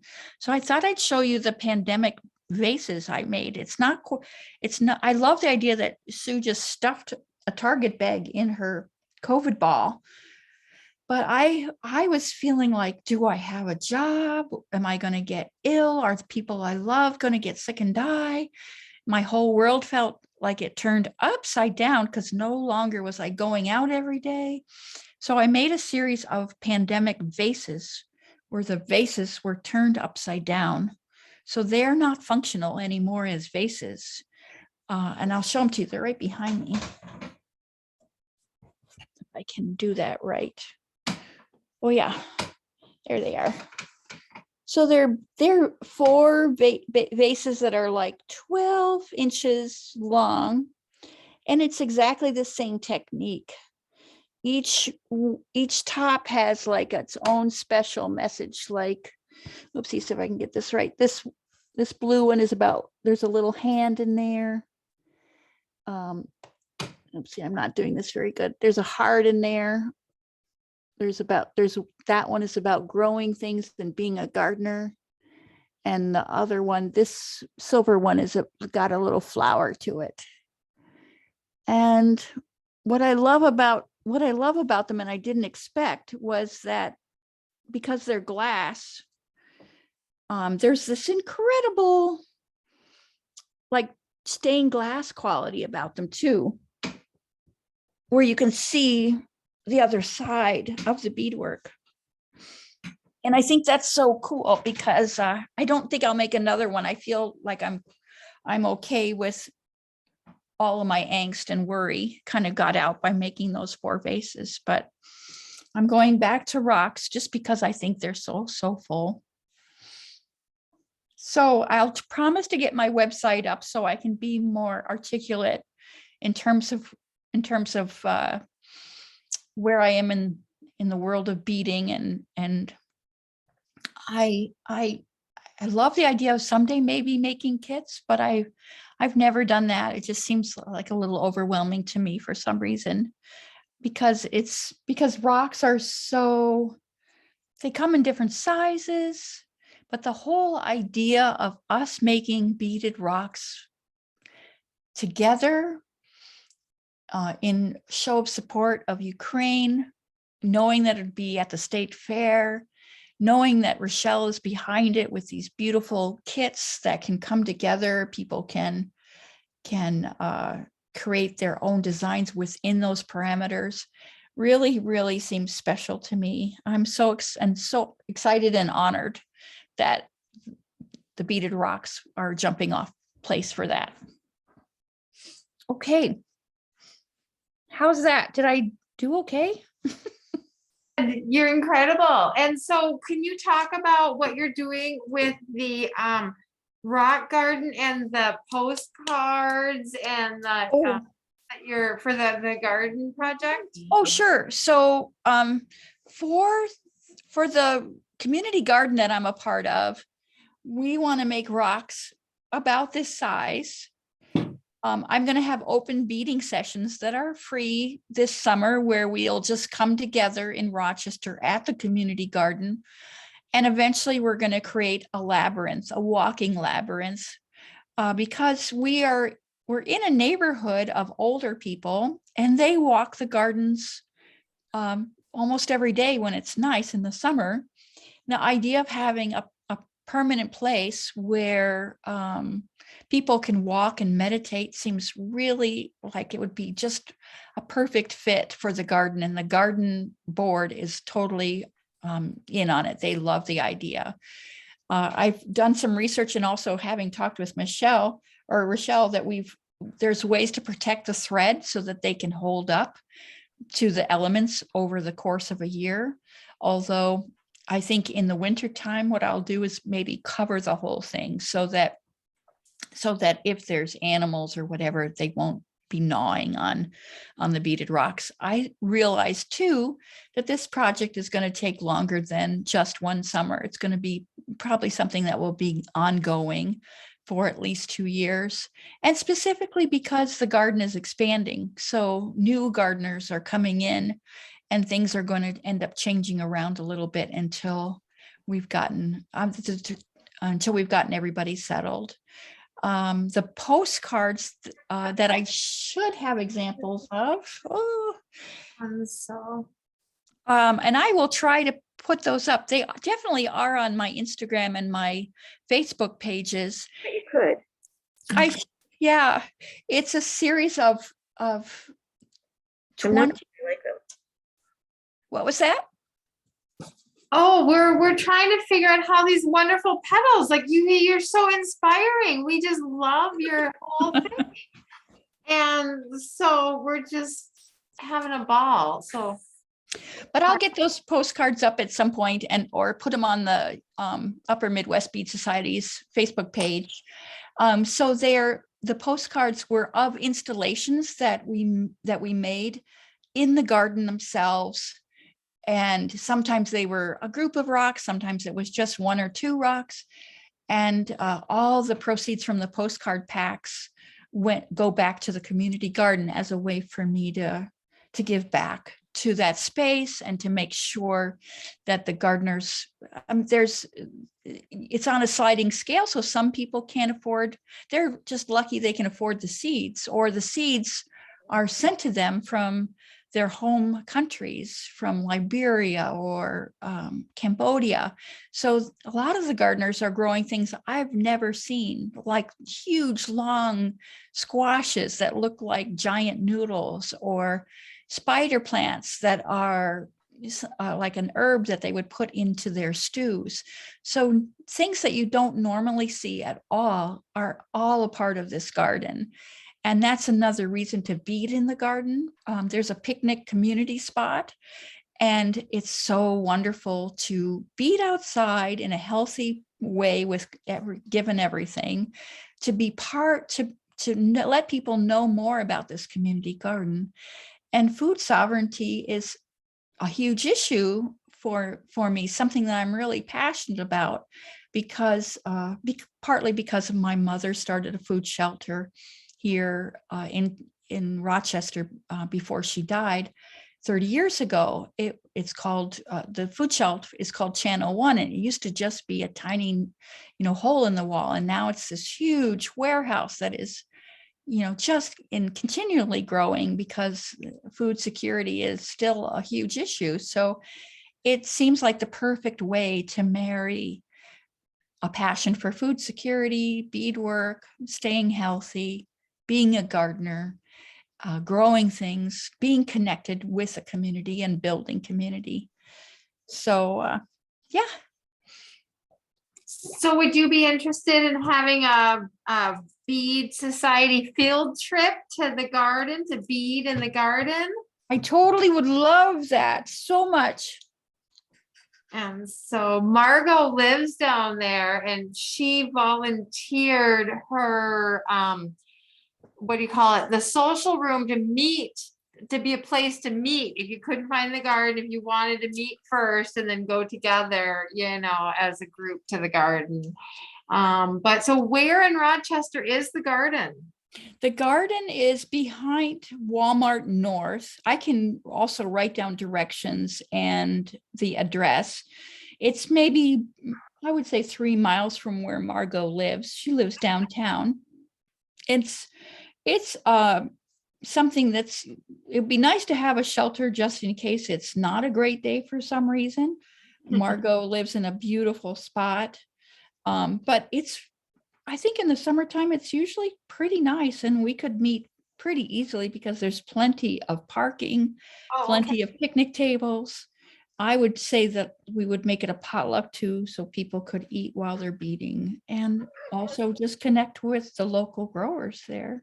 Yeah, that'd be so much fun. And so we'll talk amongst the Bee Society with you on, some possible dates, and then, kind of work out and maybe figure out a field trip. So maybe we'd have a Let's Bead Live Saturday where we were at the garden. I'm not sure. I don't think we get a very good signal though. So we do have a way to have a good signal there, because we've done a few things live there. When we've been talking about different plants, we do a series of educational things at the garden itself about growing plants. There you go. So maybe do it.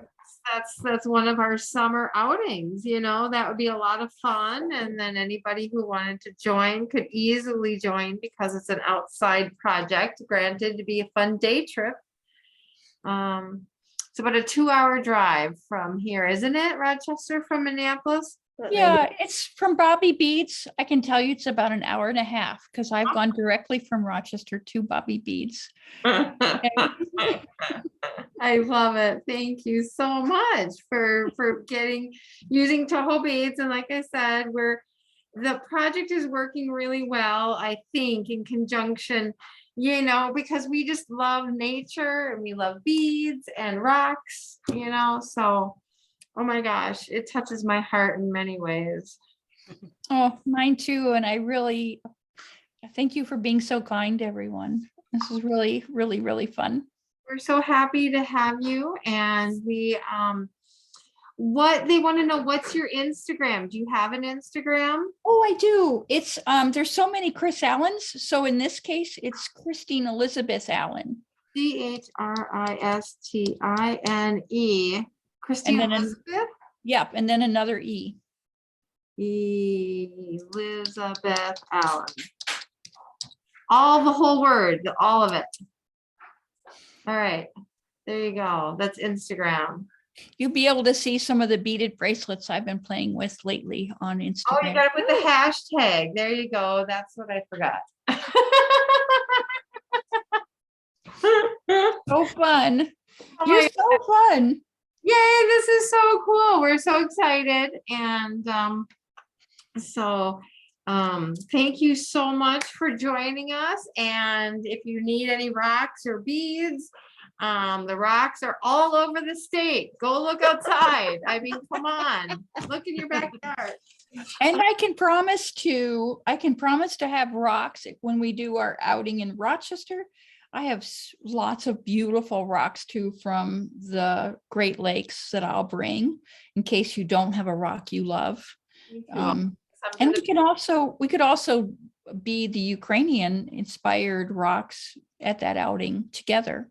Yeah, absolutely. So I think that this is going to be a summer date. So I might have to quit my job. see, exactly. Just play with us all summer. We'll just, play in the garden. I think it's great, Shelley. Good idea.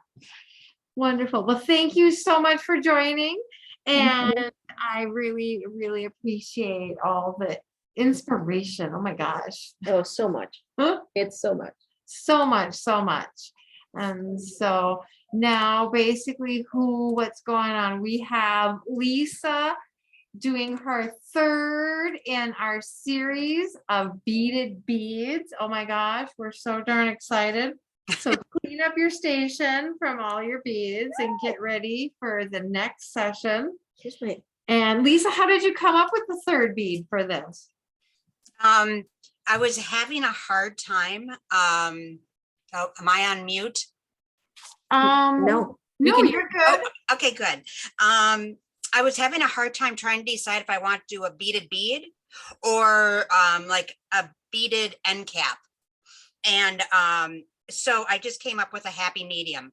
It can be a beaded bead, it can be a bead cap, it can be whatever, And I wanted people to express their creativity.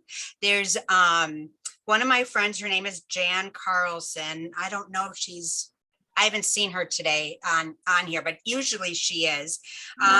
She likes to take my beaded beads or some of my designs and kind of put her creative spin on it. And so I kind of wanted to give people that opportunity to play with this and to use it the way they want to. And so it just, yeah, that was the inspiration behind it. So. Love it. Love it. Thank you. So while we were doing Let's Bead Live, I was listening to everybody. I did not participate because I wanted to see how it would be. Whoops. Tell me if that's too bright. Or maybe. There we go. Good. Okay. I wanted to see how it would be to attach two of these beaded beads together like that. And then I also used in this middle one, I used a teacup bead and a size 11 seed bead. And it sits a little wonky for me, so I really don't like it that much. But this one down here, I attached it with a super duo bead. Silver So you can see that on the side. of your donated stuff. And then I put one of these flower caps beads in there with another size 11 seed bead, and that sits better and it kind of fills up the hole. There we go. And the flower cap beads that I use, and I have them in my shop, you can see are actually like a flower. And so there's one side that's more rounded on the bottom, and then on top it has these little petals. You can see. Oh, I have some of those, but they're bigger. I think. No. Yeah, so there's a rounded side. So I like to, I think these are a great size to put in the middle of these. And they're a 5 by 5 millimeter flower cap. Yeah, these are in check. So, and they come in, this is Apollo Gold.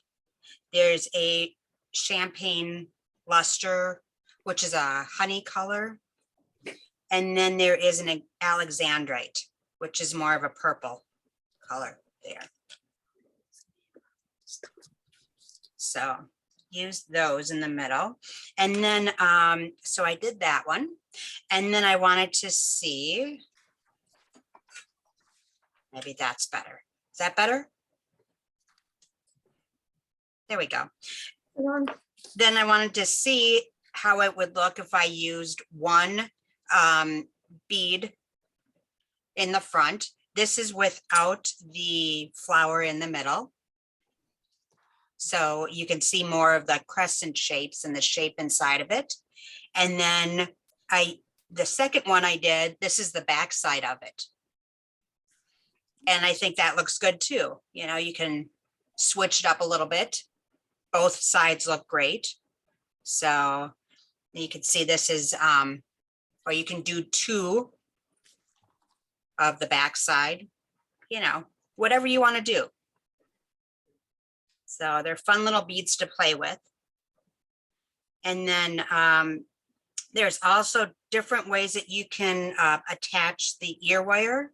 And Rochelle has pictures of those. Rochelle? Oh, I think she left. Okay, well, we'll come back to that. So we'll get, oh, are you there, Rochelle? Yeah, you are. Okay. So on those, Here it is. thank you. So those are attached just with the seed beads. So I attached an ear wire That's right through directly- here. Yeah, right through the loop. Right through there. And I did not use a jump ring or a wire guard. So that's one way of doing attaching the ear wire. The second one, those I did 2 jump rings. So I put the jump ring through the seed beads, and then I had to use another one so the earring sat correctly. And then I attached the ear wire to the jump ring. And then the third one, There you go. yep, I used a wire guard in there. So this has this little white is the demi bead. So instead of using the demi bead, I used a wire guard. So I strung 2 of the seed beads, used a wire guard, and then did the other 2 for that one side of it to attach that. So any way you want to attach the ear wire is just fine. I think I'll use a wire guard just to show you that. I don't know if anybody's familiar with wire guards. So there is a little channel in there. Oh, let's see, can you see that?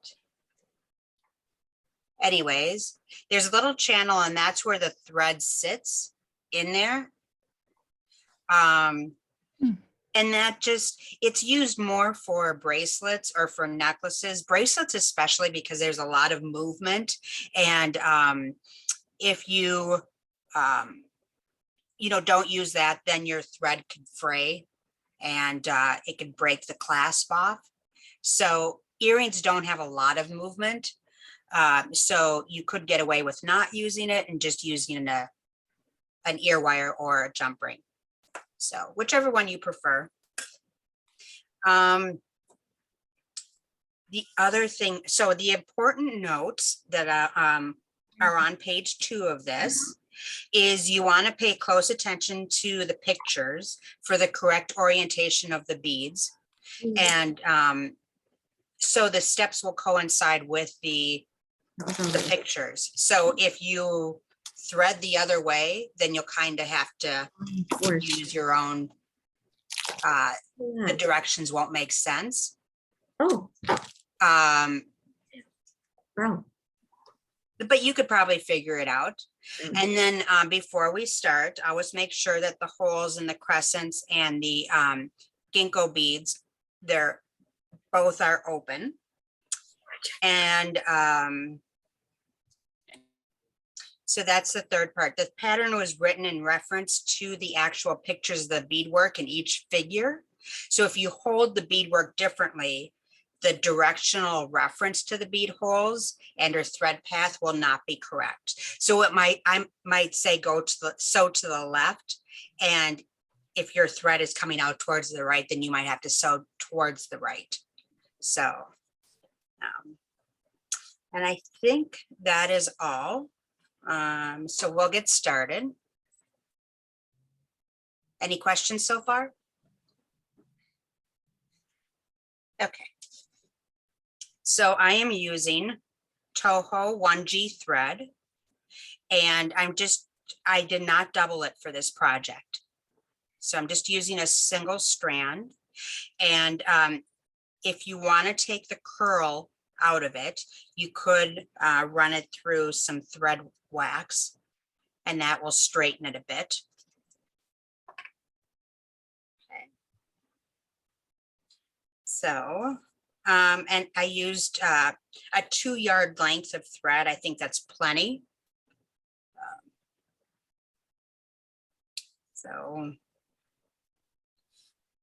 So step 1. So we're going to string the beads from left to right, and we're going to string 1 of each. So the crescent bead, and I'm using the brown iris. These are all from the Toho challenge this year. I love these colors. So I used 1, and the bead has the concaves. There's a concave side and a rounded side to it. So I am threading it through the top hole, and I have the concave side facing upwards. So thread that, and I'm not going to add a stop bead. It's really not necessary. You could if you want to, but I'm not going to. So we did the 1 crescent. Then we're going to string 1 demi, 1 size 11 seed bead, 1 4mm fire polish, 1 size 11 seed bead, and 1 demi.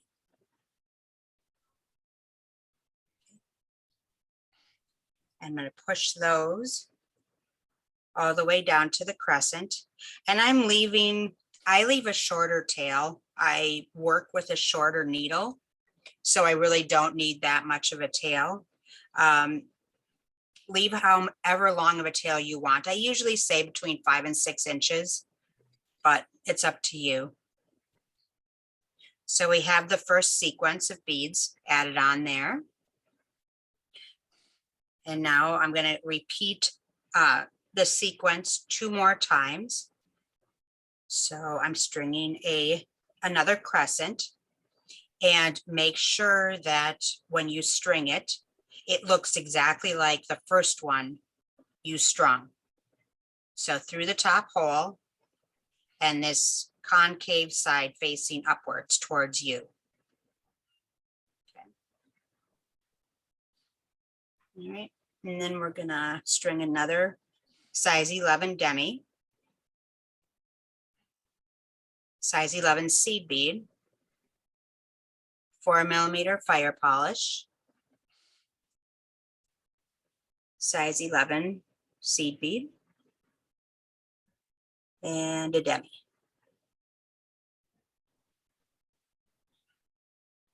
Push those down, and then one more time. And again, make sure that the crescent is the same way as the previous two crescents. And then the sequence again, the demi, seed bead, fire polish, seed bead, and demi.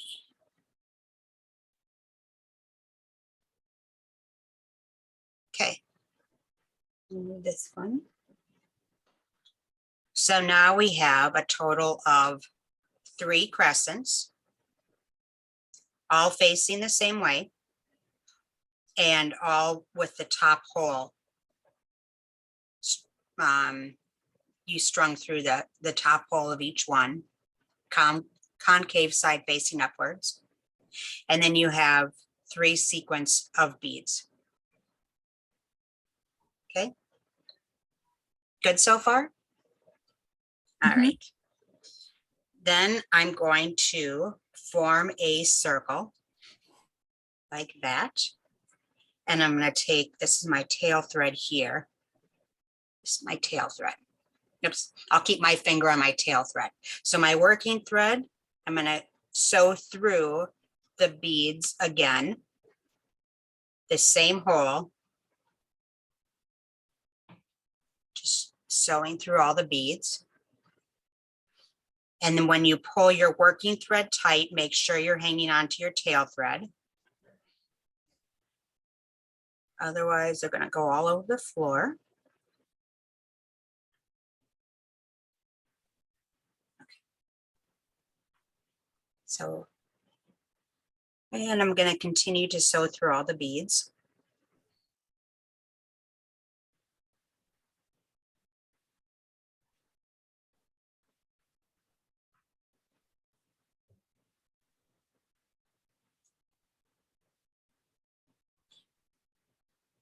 And as you're sewing through these beads, make sure you don't pull. You want to make sure that the thread is pulled taut, but when you do that, hang on to the tail thread. So otherwise, the tail will start to slip.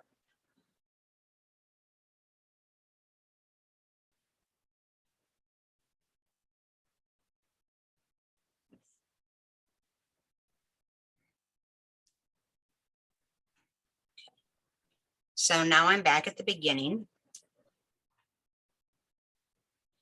And I'm going to take the tail thread and the working thread and tie a couple of knots.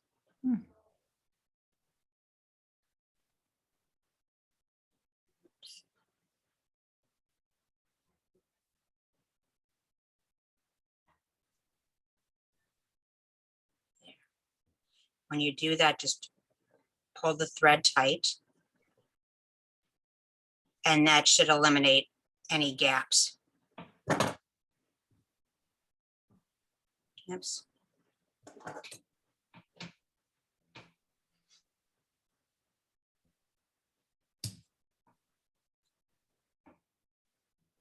going to do that one more time.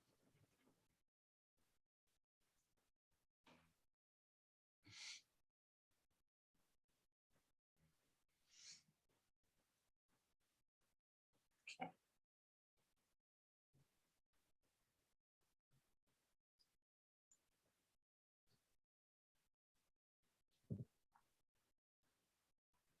Thank you, Hannah, for putting my website up there again. Hannah. So now we're there. I have the concave side of the crescent beads facing upwards. You can see. There we go. And so I'm going to sew through the first sequence of beads. So I'm going to sew through the crescent and the demi and the seed bead, the fire polish, the seed bead, the demi, and the crescent.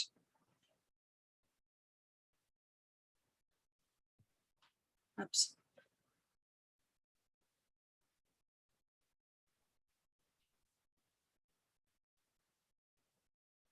There we go.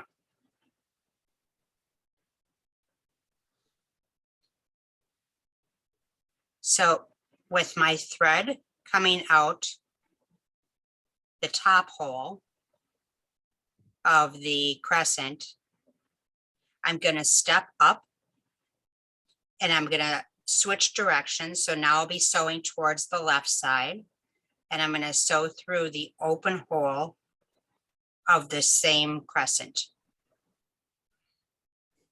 like that.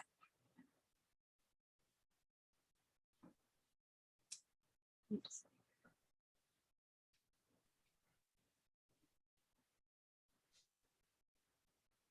And now that everything is tight, if you want to, you can cut the tail thread. There we go. Get that out of the way. There.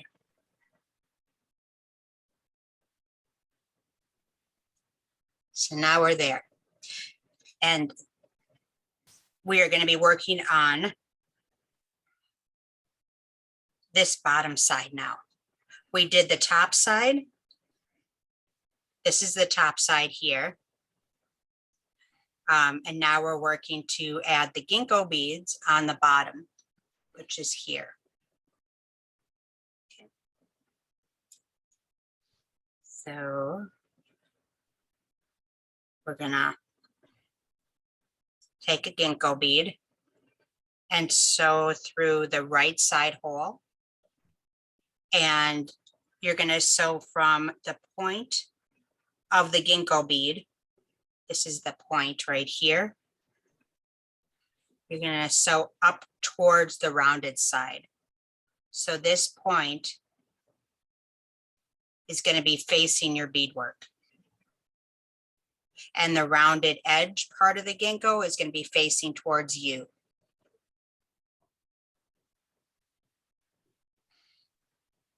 Okay.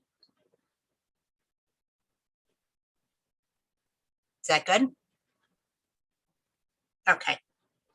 So we're going to add 2 seed beads. And I should say at this point too, if you are using a backlit ginkgo bead, you just want to make sure that that's facing the correct direction too. However, whichever way you want that to be facing. You'll see a little bit of it on the front side. So you can either put it on the front side or you can have the backlit side facing the back if you want to show more of it. So that's up to you. So I added 2 seed beads. And at this time, I'm going to add my wire guard. So there's my wire guard. There. And I'm going to sew through here. There's a place there. I'm going to sew through there. The one thing about the wire guard is it's very tiny and you probably can't see it, but there is a seam. Whoops, there we go. There is a seam where the thread comes up through that tube. There's a seam there.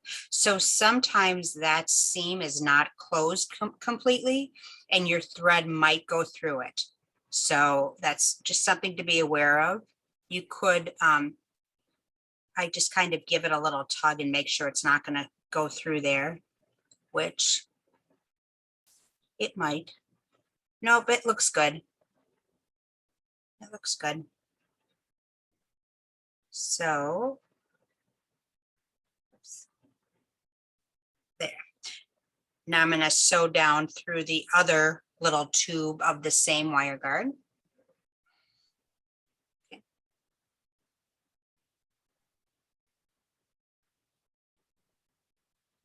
And here is that channel.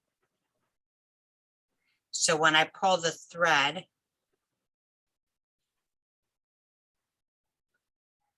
the thread should be in that channel there, and it is. If it's not, I can show you. If it's not in the channel, where did it go? You're out of frame. Uh-oh, so sorry. Thank you for letting me know. I just have to put on my glasses. There we go. I try to be defiant and not wear my glasses, but that doesn't work. So if this is what it's going to look like, if it's not in the channel, it will sit on the outside like that. Right? And you're going to see that thread right there. So make sure that it sits in there and then you don't see the thread at all. Got it. And then, so with that there, oops, there we go. Now we're going to sew down, or sorry, we're going to add 2 size 11 seed beads.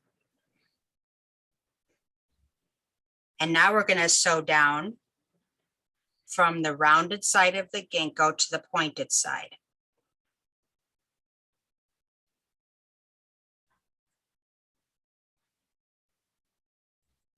And I'm going to pull my thread tight. There.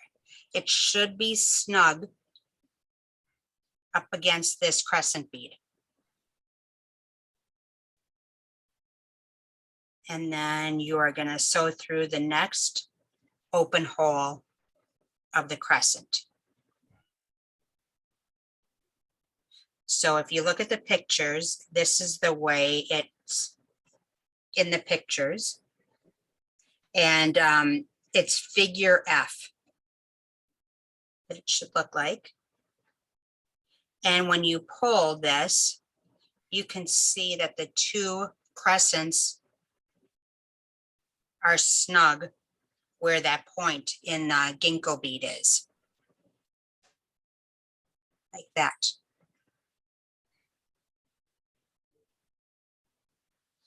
Okay. Now we're going to do the same thing. We're going to pick up a ginkgo bead. And again, the point is facing towards the beadwork. The rounded side is facing towards you. And we're going to pick up 2 size 11 seed beads. This time we're going to pick up a size 11 demi. And then 2 size 11 seed beads.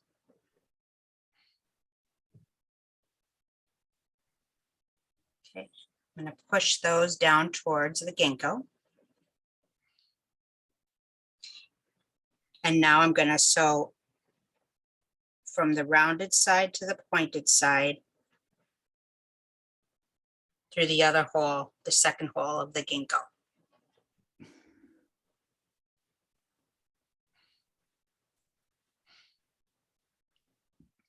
And again, when you pull your thread tight, it's going to be snug against there. You could, I tried to play with using a demi in there if you don't want to see a little bit of the thread.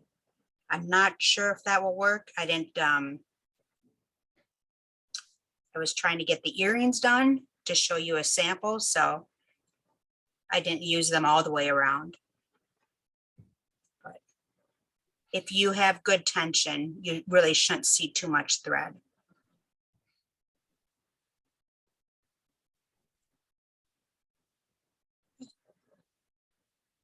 So far it looks, whoops, got turned around. So far it looks like that.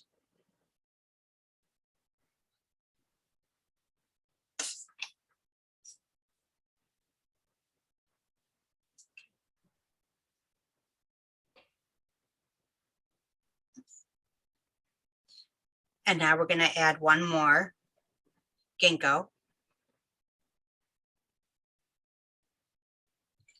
Again, the pointed side facing the beadwork. And we're going to thread 2 size 11s, seed beads, 1 11 demi, and 2 seed beads.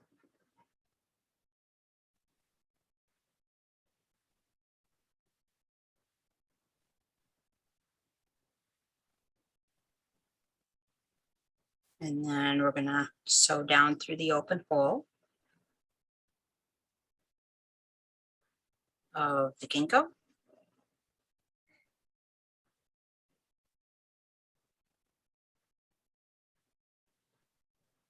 Like that.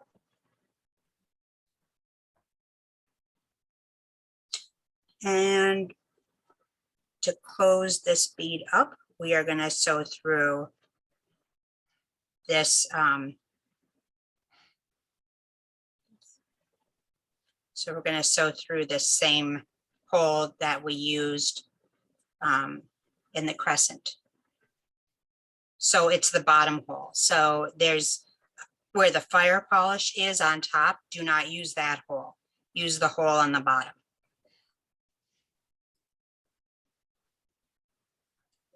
And you're going to sew up through the ginkgo and the seed bead of the next one.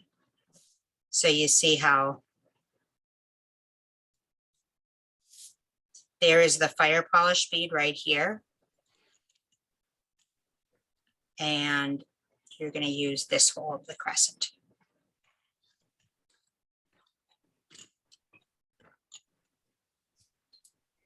And now I'm over here. I went through this ginkgo bead and up through the 11.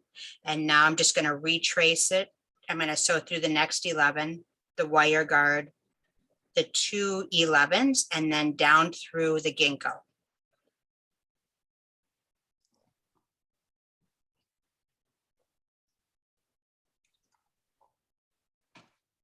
Make sure to pull the thread tight.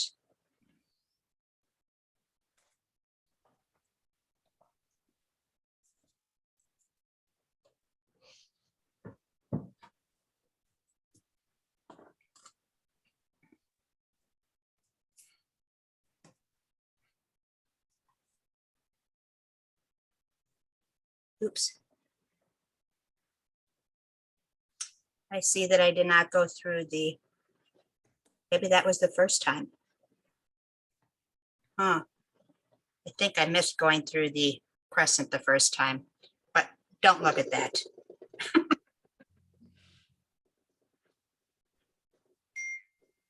So I just have to rethread my needle.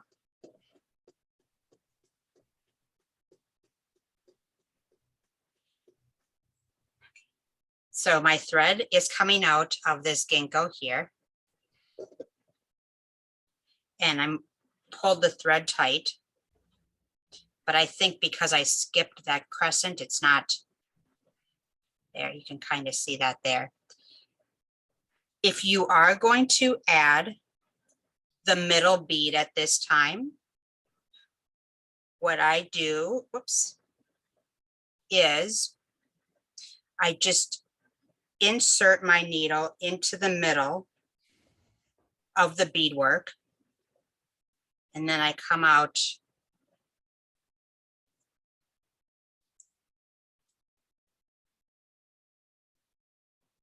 there.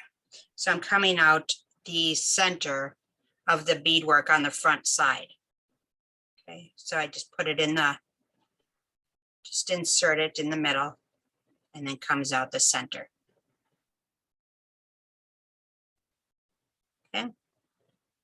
And then I'm going to pull the thread. There. So now it's through the top side. And this is where I'm going to add my flower bead. Do I have any questions so far before I move ahead? Doing good. So I'm going to add my flower bead or whatever bead you want to use. You can do a fire polish. I'm going to do my flowers. So the rounded side, I'm going to sew through the rounded side of that, the flower. And then put that in there. And I'm going to pick up size 11 seed bead. And if you have a 2mm fire polish bead, that would be really pretty in there too. Or maybe a size 15, if you want to use that, you could. So I did that.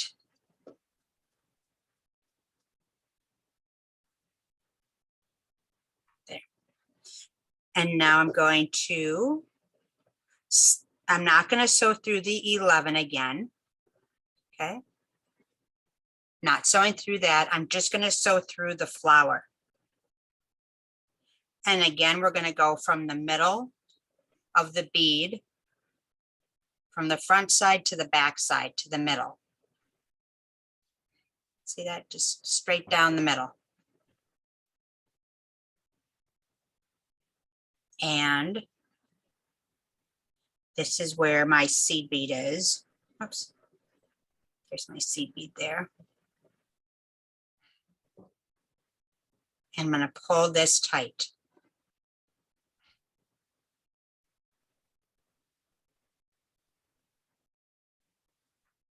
And that is what it looks like. I know the flower is a little bit hard to see with the fire polish, but there we go.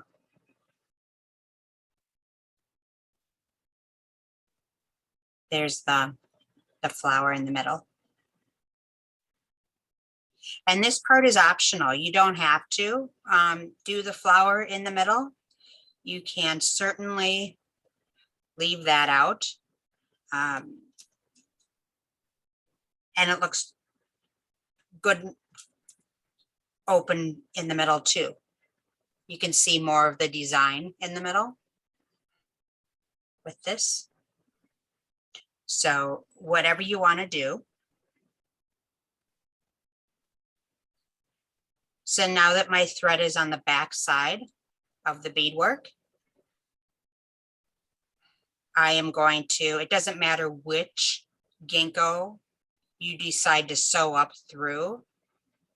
I think I'm going to just sew through that side.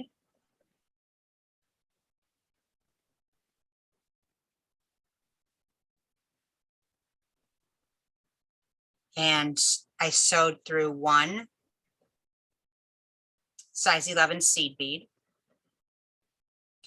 And at this point, if you want to make the beadwork tighter, you can, follow the thread path through the size 11s and demis and ginkgos and crescents around to tighten it. Or you could end your thread by tying knots. So I'm coming out that one size 11 seed bead here.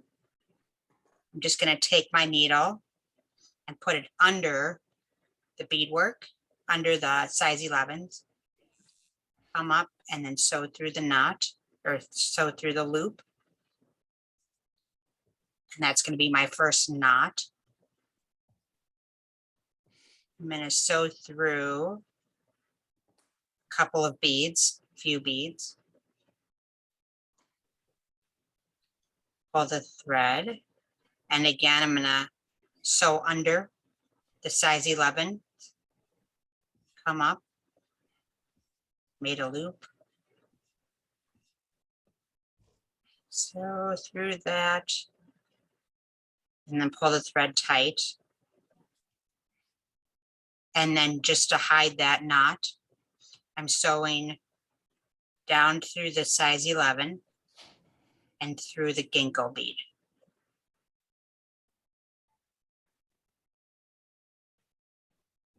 And I'm just going to pull my thread tight. And if you want to make this inner circle tighter, again, you can sew through the beads and pull those tight. I think now you can see my little thread there. And then that is it. Oops. I have to stop doing that. I put lotion on my hands before I start so they don't look all dried and, you know, I've been in the house and not going anywhere looking hands. And I turn my hand over and I have all these seed beads and demis and everything on the side of my hand. They all go flying. So it's Sounds like really me. not good. And I have a vinyl floor. So when you look at my floor, it looks like there's a whole bunch of black dots and colorful little dots on the floor. They're embedded seed beads in the vinyl on the floor. Oh my gosh. Yeah, that's not good. So that is it. So that's how you make the earring. Let's see here. Oh, I didn't show you my ring. I have that somewhere. Oh, where is that? Oh, there it is. Oh, okay. So I made a ring, and do not laugh because I'm really not good with wire work. But here is my ring. Oh gosh, yes, I need to. Okay. Well, it was made for my hands. Don't look at my manicure or anything, but there we go. There's my ring that I made. And so I did that. Like I said, I'm not. Oh, oh my God, that's adorable. Yeah, so I used the 3-hole beam in the middle. And so the middle one, you could see here, I did a demi bead. Oops, there we go. I did a demi bead in the middle, then went up and attached the flower, then came back down and went through this 3-hole bar again.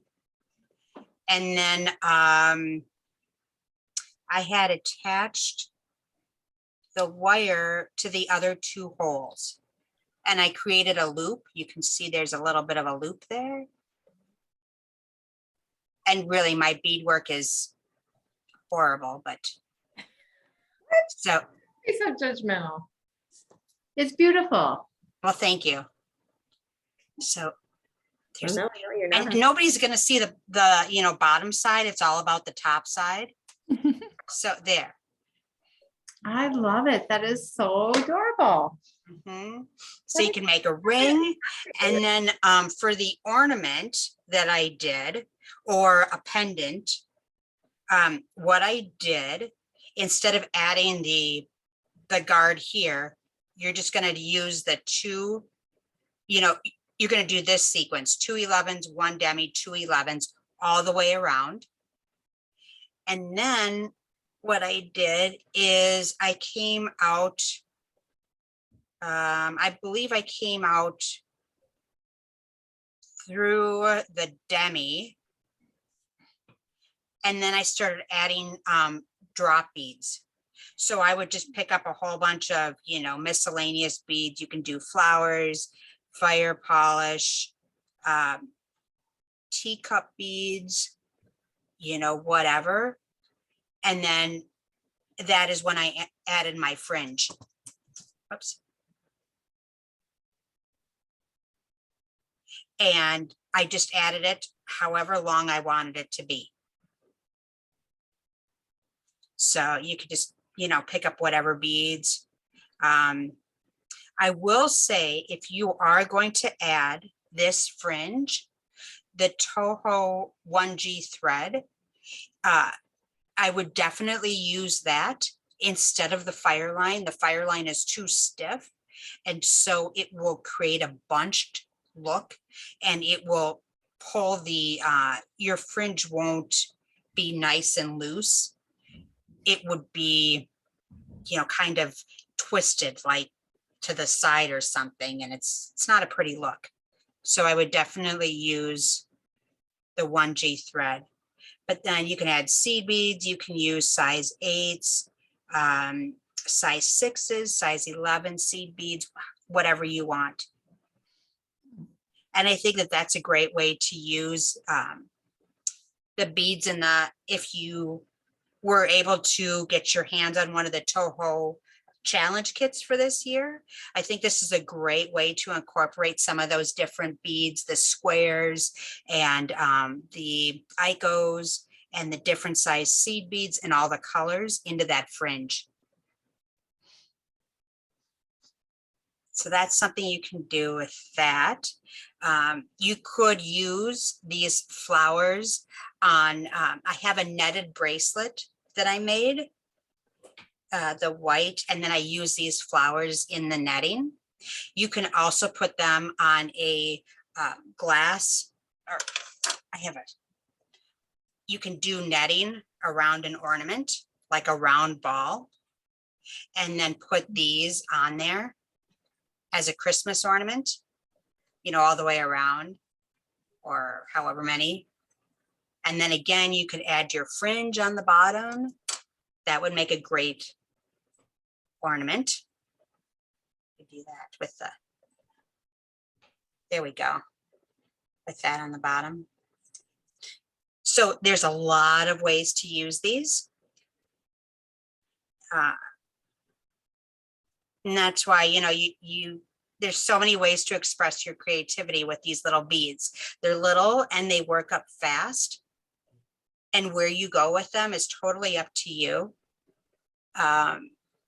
If you wanted to make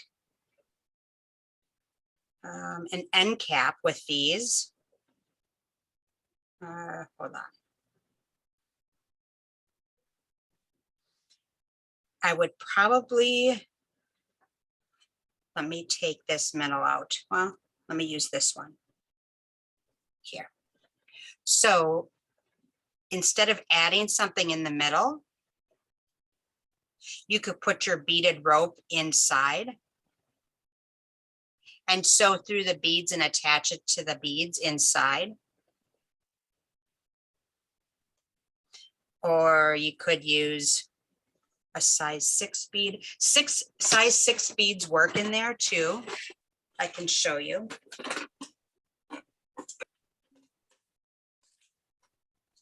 These are 6.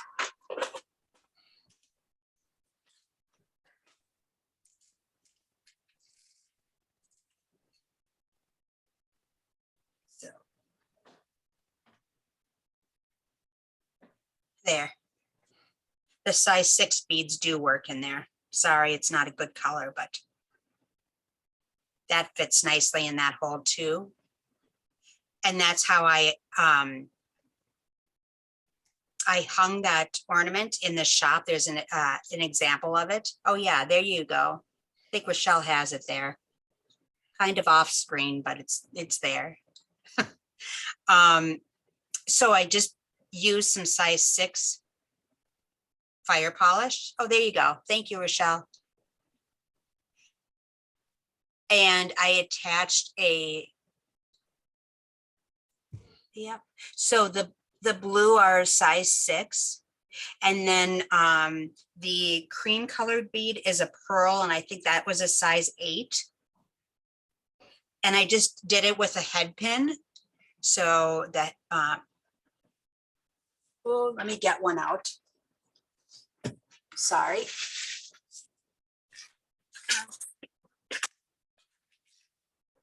Okay, I have a head pin right here.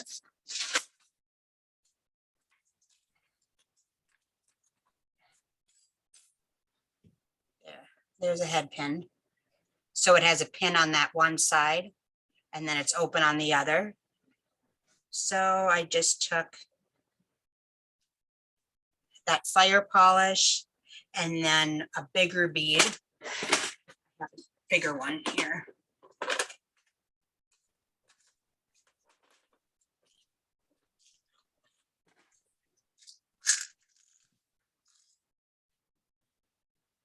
And attach that. And then I just went through the bottom to the top and then attached it like that.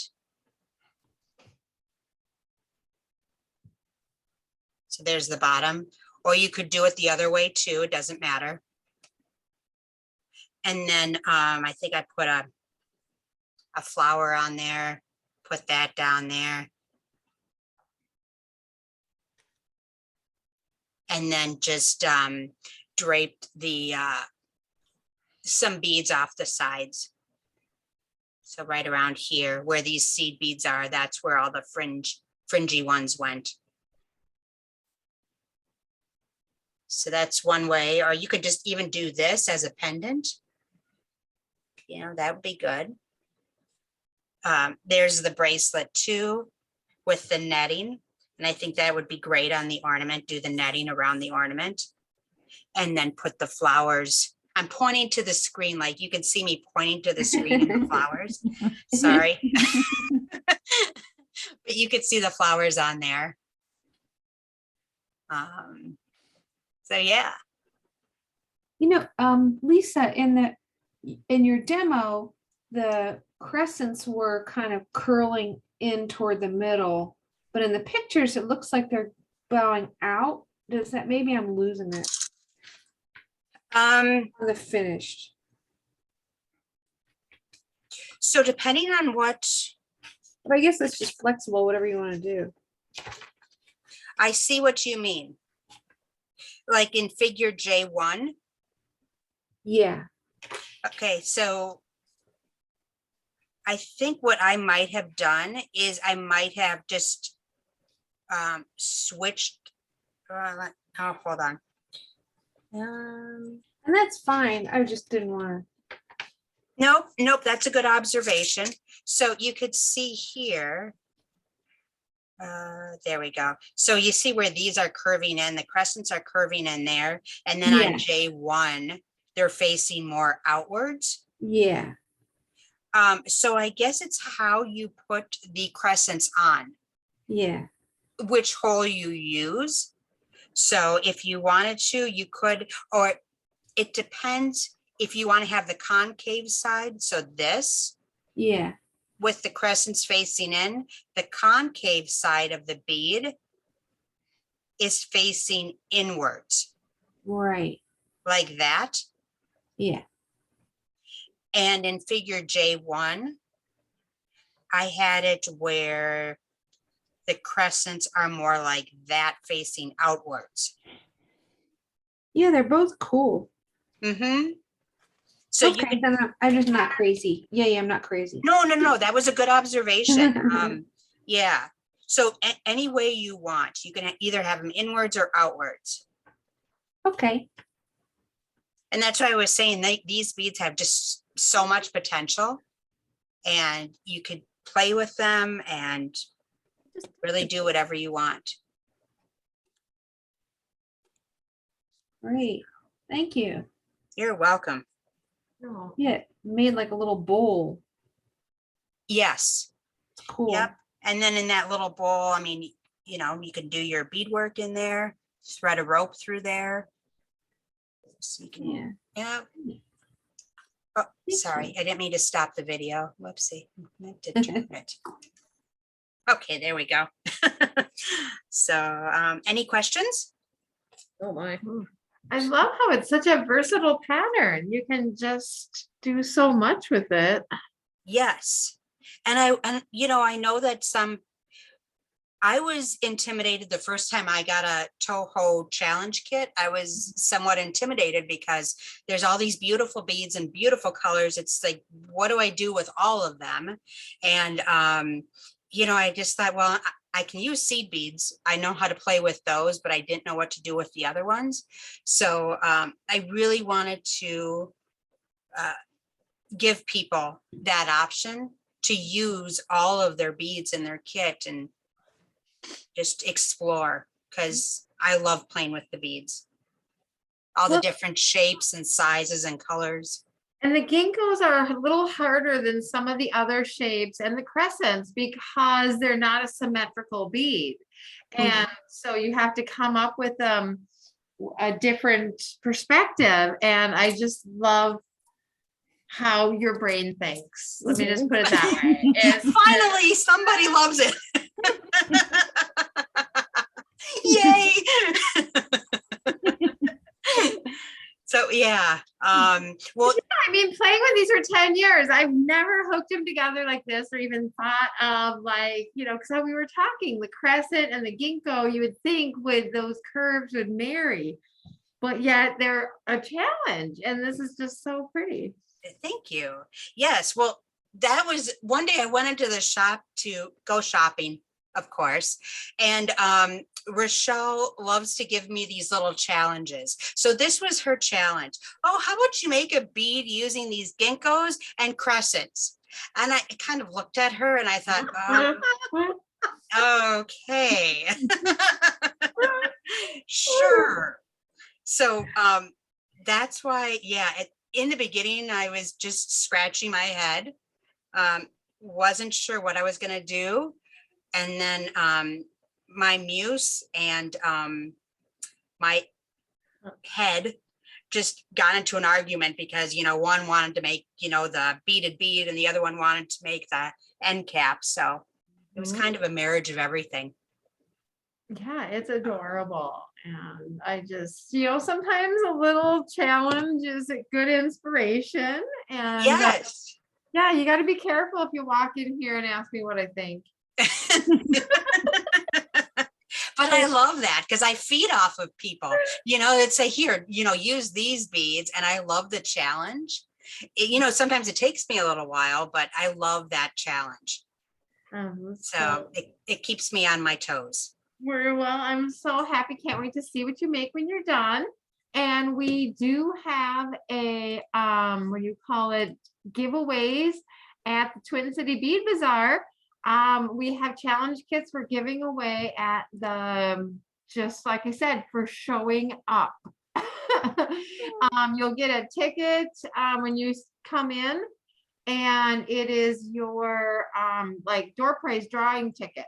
So that's basically then, your chance. You've got a great chance. So show up to the Bead Bazaar. It's May 7th and 8th. And are you teaching any classes coming up soon, Lisa? Yes. So, okay, give me one moment. I will get I think I have it. Hold on one moment. No worries. Didn't mean to put you on the spot with a question that we just love your brain and we just want more of what you're doing. Oh, yeah. Because I have a quick question for Rochelle. Mhm. Are some of the other Toho Challenge colors going to come in into the shop? It depends on what you're missing. Some of them I can special order because our other Team Toho people just got a big shipment of beads. So I can get some from them. We're getting more Icos coming in very soon. But the other part of our challenge colors missed the February boat and there was no room on the March boat. So it didn't get on the April boat. So they won't be here till the end of July. Okay, good to know. But like I said, the other guys got on that February boat. So they just got a giant shipment. So I could order them for you and they take a week or two to get. Great to know. Thank you. Yeah. So I do have kits for these earrings, I should say, in my shop. They are, they're all the colors that were in the shop. So I have the navy and green color. Let's see. And Let's see. okay, so here we go. So I have this turquoise blue color. Oh, whoops, that's the other one. Sorry. I'm the Okay. bad Vanna White here. There's the turquoise blue color. Thank you, Vanna. Yes, so So- that's the turquoise blue. And then I have the pretty The peach pretty color, coral. Coral, Bondelli coral. It's one of the Yes. challenge colors. Mhm. And then the other That one was colorway. blue and the green. Yes. And then you get enough to make a pair of earrings and the component for the ring. So you get enough beads just to make this part, a third divergent bead. And then you can do whatever for the ring base part of it. So you don't have the purple one that you made the component for the pretty bracelet, not that kit? No, I could make some though of Oh. that one. Yeah, Just showing you, that's how she did it. It was a component on the bracelet and then. yeah, that uses silver, right? This is the silver crescents. And then it's this really neat plumish purple lavender. I think it's one of the, what do you call it? Chatoyant? I'm not sure. Oh, yes. Yes, I know which ones those are. Okay. Mhm. Is it a chatoyant color? It is, oh, it's this one here. Oh, it's a, I don't know how to say it, the chatinet. Chatoyant. Okay, yes, that word, violet color. Sorry. That's how I've been pronouncing it for the last few months. So if anybody is a proper grammatically, What language? There, it's speaking French, I don't know, what language would that be? this color. It's that color right there and that. It's really pretty. That's not this one that I just No, that yours is the shiny version. The chatoyant is like the matte shimmer version of that one. That's not the map. That's not the one I gave you, no. Yeah, I only have a few, so I think I'd only be able to make like 1 or 2 kits of these, but I will make them and put them in the shop. But maybe Mhm. So, and then the ring that I'm going to be teaching at the Bead Bazaar is there. ooh. So this one, okay, again, don't look at the manicure there, or the lack of. So it's a really cool ring, and it uses the center line ring cuff, and it's adjustable, so that's nice. And then there's all these holes here and then on the bottom, and then you just fill it in with seed beads, and I use crystalettes. And a better picture of it is here. I don't know what happened to my orange ring. I gotta find it. But I used a sapphire color, and there's a whole bunch of different crystalettes that you can use in there. It's really cool. That's the other adventure that I've been in, is using these center line cuffs. So that is a class that I'm teaching at Bead Bazaar. And then yesterday, I talked to Shanna, and I'm going to be doing a demo on how to use the Greek symbol beads. So, okay, one moment, please. Sorry.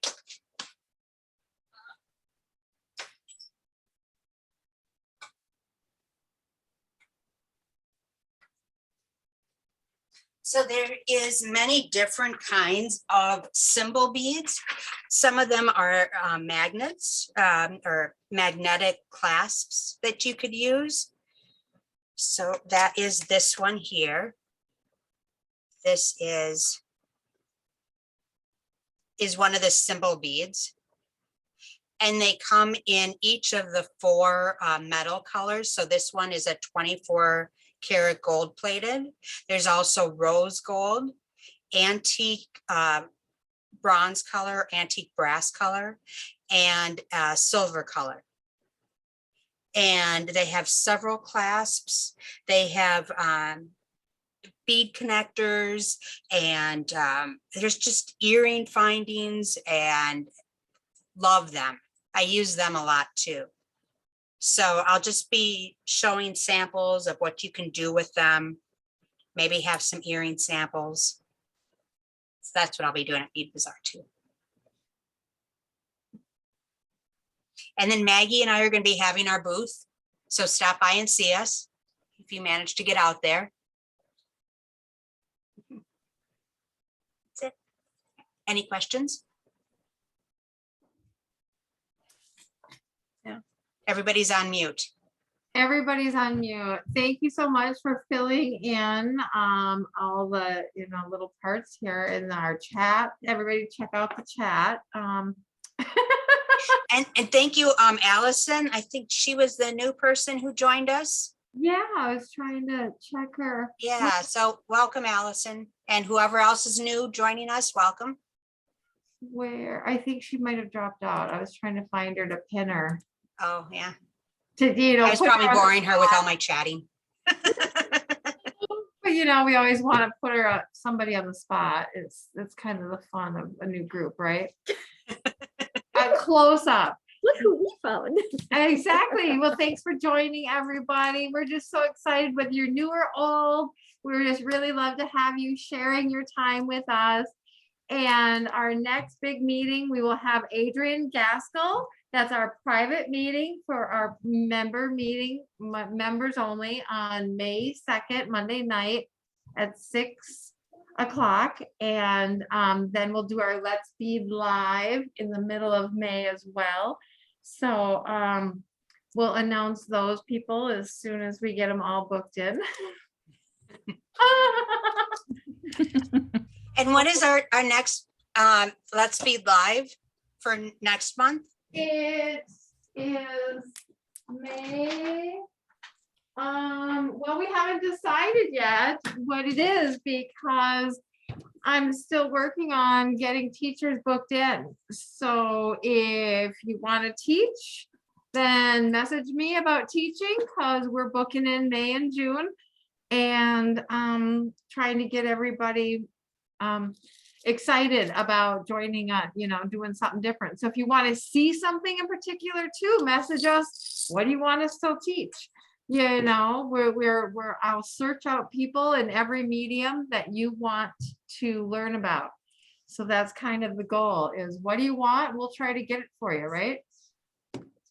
So we'll take all suggestions and any teachers that want to volunteer their time, efforts, and committees. So looking forward to anybody that wants to join our committees. Remember, we have a committee for state fair. We have a committee for programming. We have a committee for the how to maybe find space for different things we're doing, like demo and do, and possibly future meetings. We've got pretty much the retreats would love helpers. Any involvement you would like to do, it just helps us to spread out the ideas because y'all are so talented and creative people that the more you come up with, then the more we can actually accomplish. So we're excited for that. And we also need volunteers for Bead Bazaar. So Becky, Yes. if you can unmute, if they want to volunteer for the Bead Bazaar, like helping vendors or at the UMBS table, who do we contact for that? Me for the UMBS table, and vendors, it would be Shanna at Goody Beads. Yep. And Eclectica is looking for workers. They will actually pay dollar money for hourly workers. So if anybody wants to actually work from morning till night, that'd be full shift for Eclectica. Since they're based out of Milwaukee, they didn't want to bring all the workers with. So they wanted to hire local workers. So I've got the manager's number. And you can just message me and I will message you his information privately. If you know of somebody who wants to work, like I said, he will actually pay money.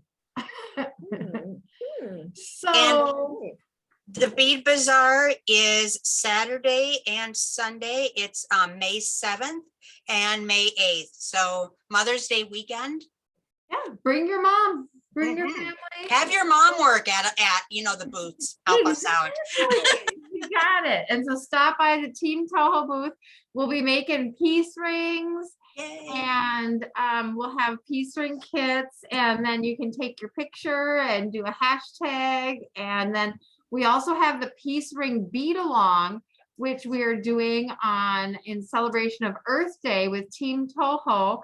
And so we'll have a Japanese designer beading it and teaching it in Japanese. And then we'll have Alexandra Sidorenko will be teaching it and beading it and speaking Ukrainian. And then I'll do it in English. And so then all of our focus so that we're making blue and yellow in honor of the Ukrainian flag colors. So that's on Thursday night, the 21st at 7 p.m. Central Time Zone. And so that's on Team Toho Facebook page. Yay. Yay! Tia says we'll work for beads. Exactly. So, we're all excited over it. So we can bring peace to the world through 1 gram of beads at a time. Yes. So keep on beading, keep on spreading the positive love and life, and we'll see you next time. Bye.